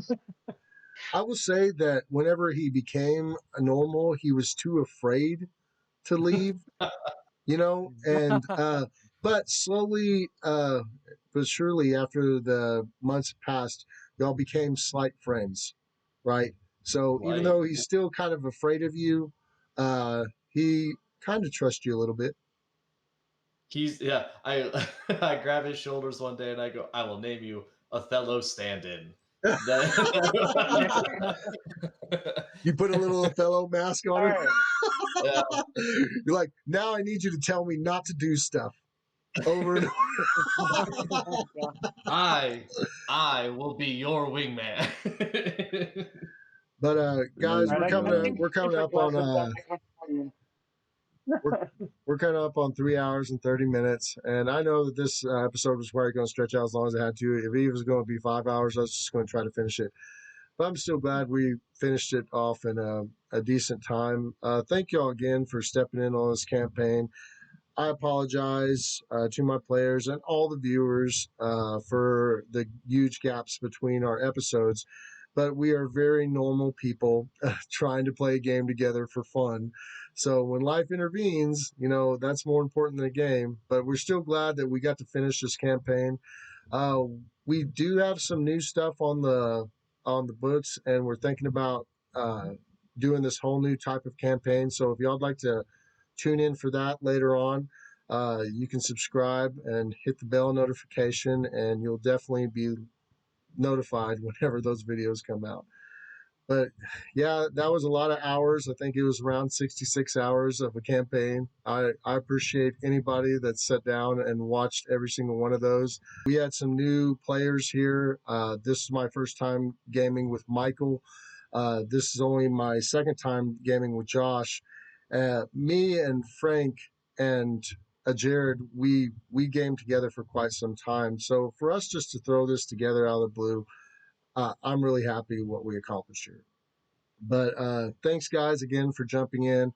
And like I said, we got a new campaign in the works, but we're still going through personal stuff. So hopefully we'll get that taken care of and jump into the new campaign before too long. And who knows if we'll have extra characters or what's going to be going on. But thanks again, everybody. And I appreciate all the time you spent checking it out. Be sure to comment on this video and let us know what you thought about the whole campaign. And hope you all have a good night. At least till next time. Like and subscribe. But thanks again, guys, for everybody playing. Y'all rock, and hopefully we'll have just as much fun on the next campaign. Oh yeah, I I'll be there. Later, y'all. Yeah. Bye.